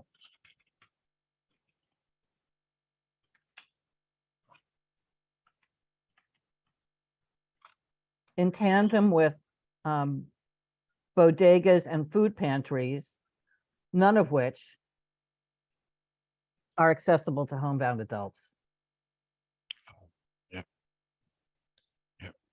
Yeah, and I work at a church and we have the food pantry and that's definitely not accessible to homebound adults. Right. Yeah. Thank you very much.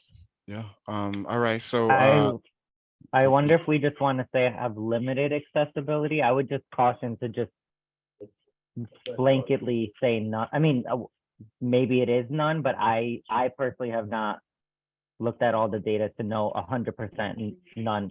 I would be careful with that, with the wording, I think, re-looking at this. So, unlimited insufficient accessibility?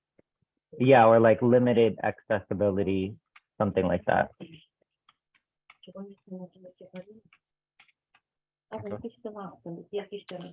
If there are no other concerns or suggestions, I would like to open the floor to the committee members to make a motion to support.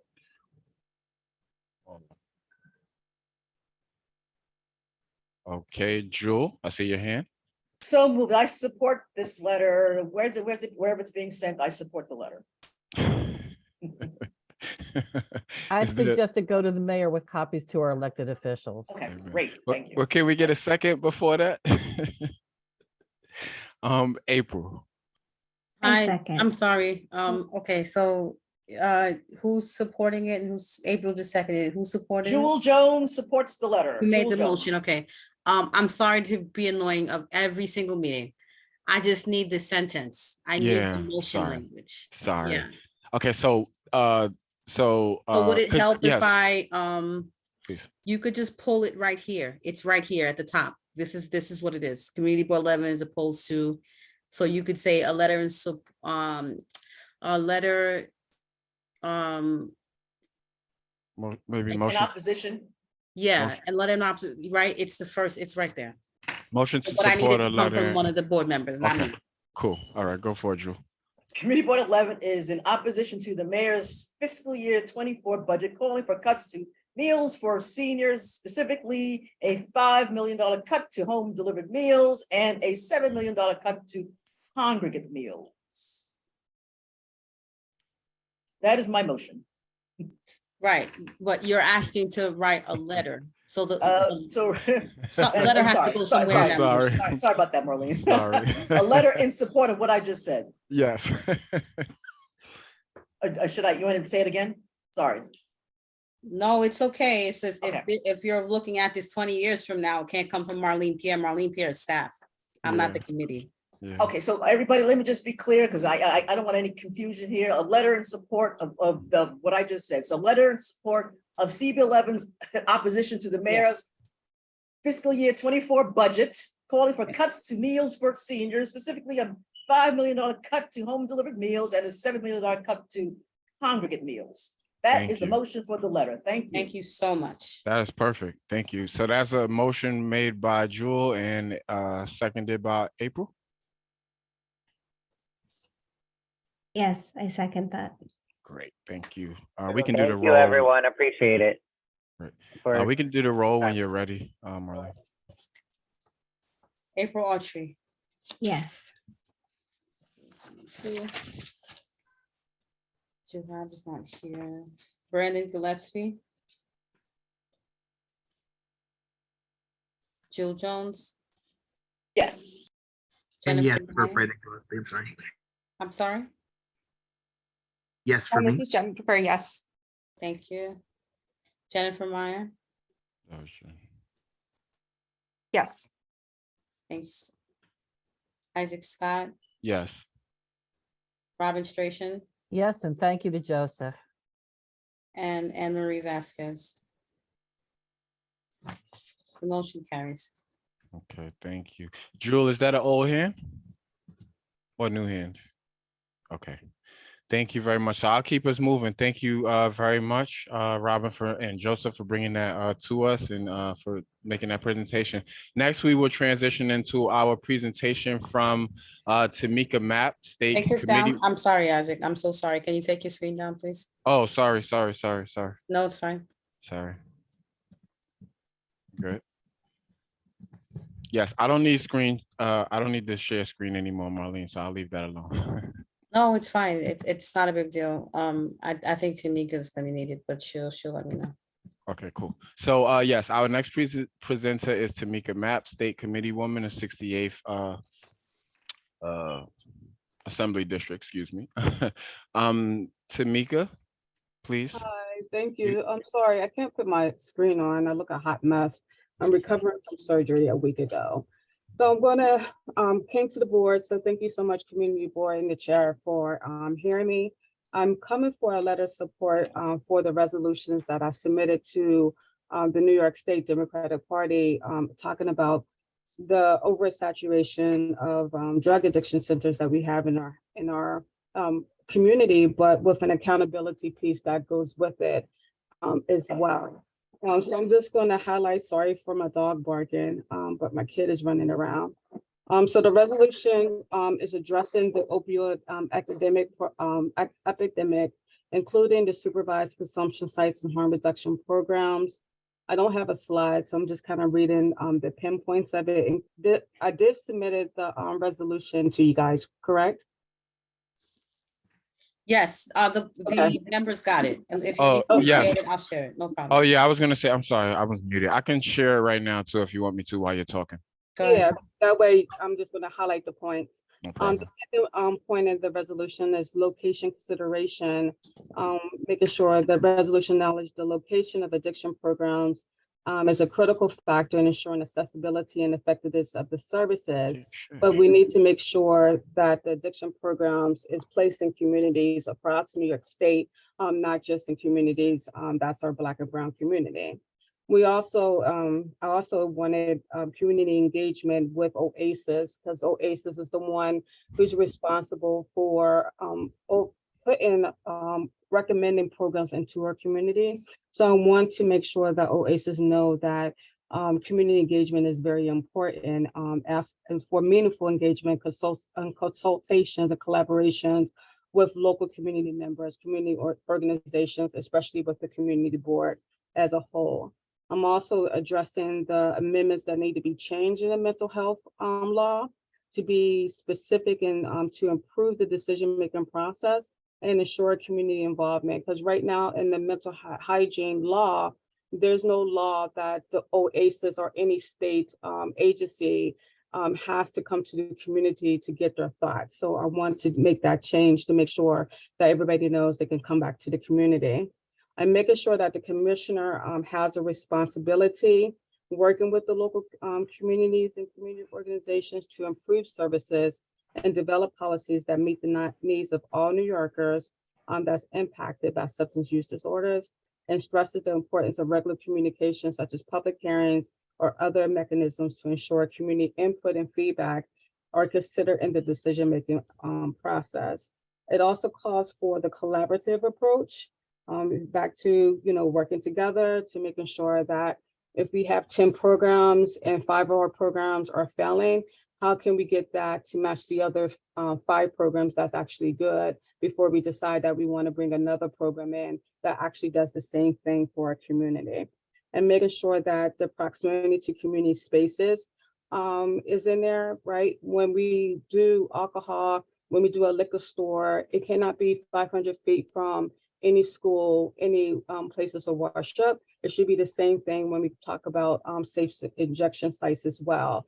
They should all be bucked into that thing. So I'm asking for in the resolution to recognize concerns related to the community's safety and well-being and urge stakeholders to consider the proximity to addiction programs to schools, libraries, public parks, churches, synagogues, and other places of worship. This consideration ensures that addiction programs are implemented in a manner that address the community concerns while providing necessary services. And the other one is transparency and inclusivity, making sure that we have the data, we have the things that we need to make the informed decisions that we have. And then I'm asking for it to go to the governor and OASIS. So when they make these decisions, they have our recommendations right in front of them, and to be able to be a kind of like a template for other communities that's going to go through this right now as well. So when I presented it to the state committee board at my meeting this past couple months ago, the chair said that it was too policy specific. State committee members should not write policies that will help our elected officials. So it kind of got watered down to just acknowledge mental health and substance abuse.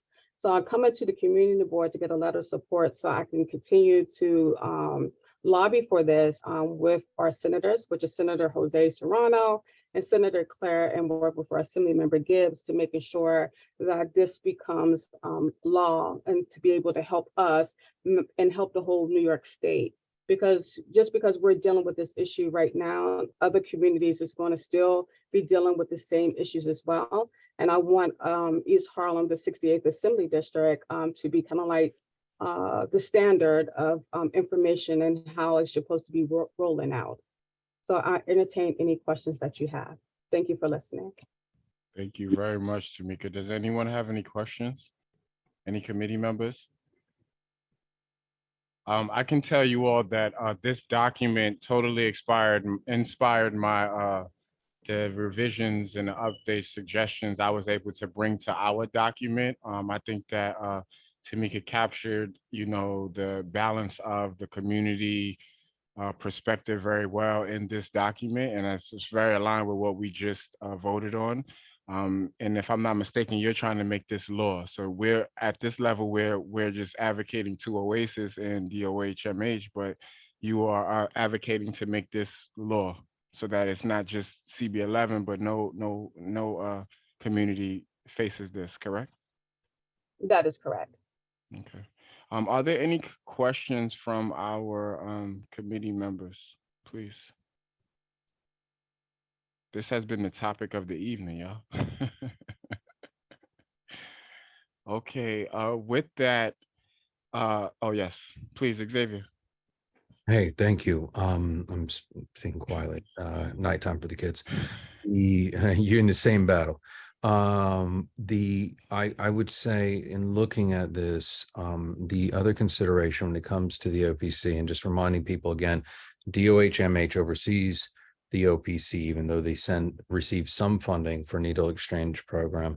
So when it comes to that and coalescing, so this would only address the statewide. It wouldn't necessarily address the oversight that comes with the Department of Health and Mental Hygiene.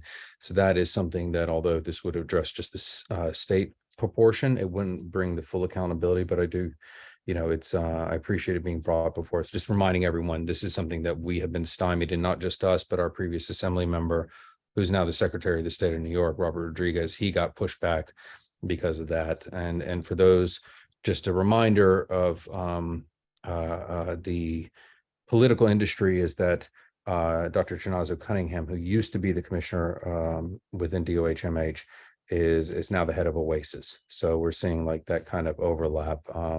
And I don't mean that in a cynical way, but just saying, being aware of the room.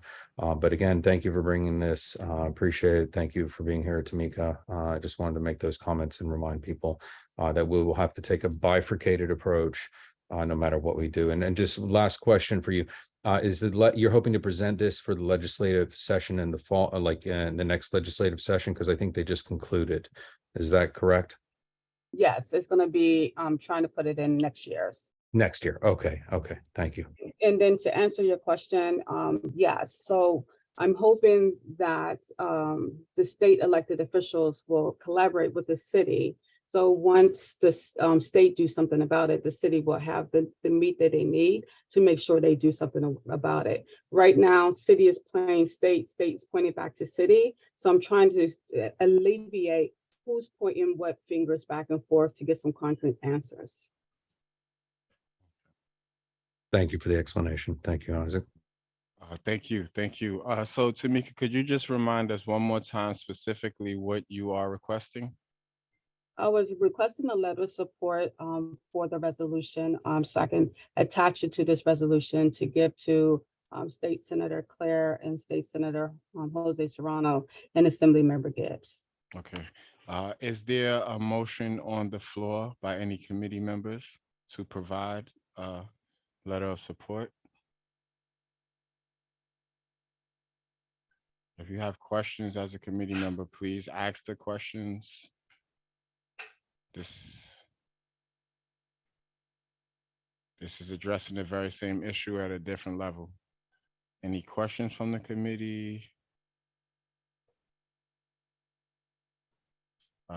Xavier, yes. Yeah, and I know typically we try to take the 1 month pause. If the committee takes a position, and that's why I asked about when is this going to be presented? If it's the next legislative session, I mean, if there's a really urgent matter, we could, if the committee decides to take a position or to wait till September and then take a position, that's fine either way. But if they do take a position, we'll have a review of it at executive committee this month. I'd really like to give July and August a break for the committee members. Many have said they're burnt out and they're COVID fatigued. So that's a reminder. No, thank you for that, Xavier. Tamika, what is the That's fine. We can do it in September because I just gonna need it back in January. And if anybody has any questions or resolve or any ideas of how to strengthen this, rechange the words for that, I could be reached at 347-539-4183. My email address is T as in Tom, M as in Mary, A as in Apple, Peter at cc68ad.com. So I'm happy. I have about 25 different resolutions on my desk right now, tackling different issues. So if you're camera shy to talk about the issues, you can call me on the phone and we can get this through, because this is very important for the community. And the way I see the state committee, my role as the state committee is trying to make sure that our elected officials have things that represent our community. So when they're going to Albany fighting for different budget items or fighting for different laws, we can actually see that reflected in our community. That's right. That's right.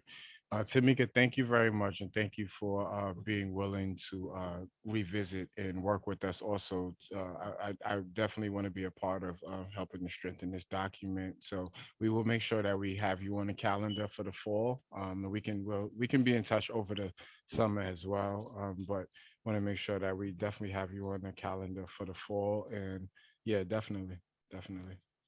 Thank you for listening, guys, and thank y'all for your support. Thank you very, very much, Tamika. Thank you for all of your work. Thank you for all of those resolutions and all of the work you're doing. We appreciate it. I'm sorry, I had my hand up. I'm sorry. Oh, I'm sorry, Drew. I didn't see you there. Go for it. I know it blends in. Everybody keeps saying, just a question. So you're asking for a letter of support for a resolution regarding the mental health hygiene laws. Is it more of an amendment to the law, or so, just to be clear about what you're requesting? It's a combination of amendment and writing new legislation to reflect the updated mental health challenges that we have in our communities. Yeah, I get all that, but I'm very, anal about stuff. So resolution rather than amendment regarding the law. So yeah, but I hear what you're saying. Thank you. You're welcome. And we can work out we'll work out those details over the time we have. I do think it would be beneficial for committee members who haven't built with you to speak with you, Tamika, just to get a sense of the work you've been doing. So yeah, I'll definitely help to facilitate that over our break. But if that's all, no other questions, thank you very, very much, Tamika. We really appreciate you. Thank you. Okay. I am going to move us into our final presentations, which is from Brody Enoch. Are you with us, Brody? Did you make it through all of this tonight to be with us? Brody didn't join the meeting. Oh, Brody didn't even join the meeting. All right, y'all. So It's his birthday. is it? Oh man, this is not a good birthday present. Man, that's messed up. All right. Well, with that, we will bring this meeting. There's no the old business that we took care of earlier with the moratorium. There's no new business. Are there any announcements from any committee members before we go? No. Seeing no hands from any committee members, I am going to adjourn this meeting at 9:24. Is that cool, Marlene? Yes, do you want to take the last roll call just so I could? Yes, I do. Sorry about that. Yes, I'm a little eager to go. So I'm sorry. Yes. Okay, let's do this roll call and I'll do my last one. April Autry. Present. Juhab Chowdhury. Brandon Gillespie. Here. Jewel Jones. Present. Jennifer Meyer. Present. Arturo Perez is excused for this meeting. Isaac Scott. Yes. Yeah. Robin Stration. Yes, thank you. And Anne Marie Vasquez. Yes, here. Hey, so thank you all for your hard work. You all have a great night. I look forward to seeing you all at full board. Thank you again for all of your hard work and for your patience tonight. I know it was difficult. Thank you too. Thank you, everybody. Good night, everybody. Good night.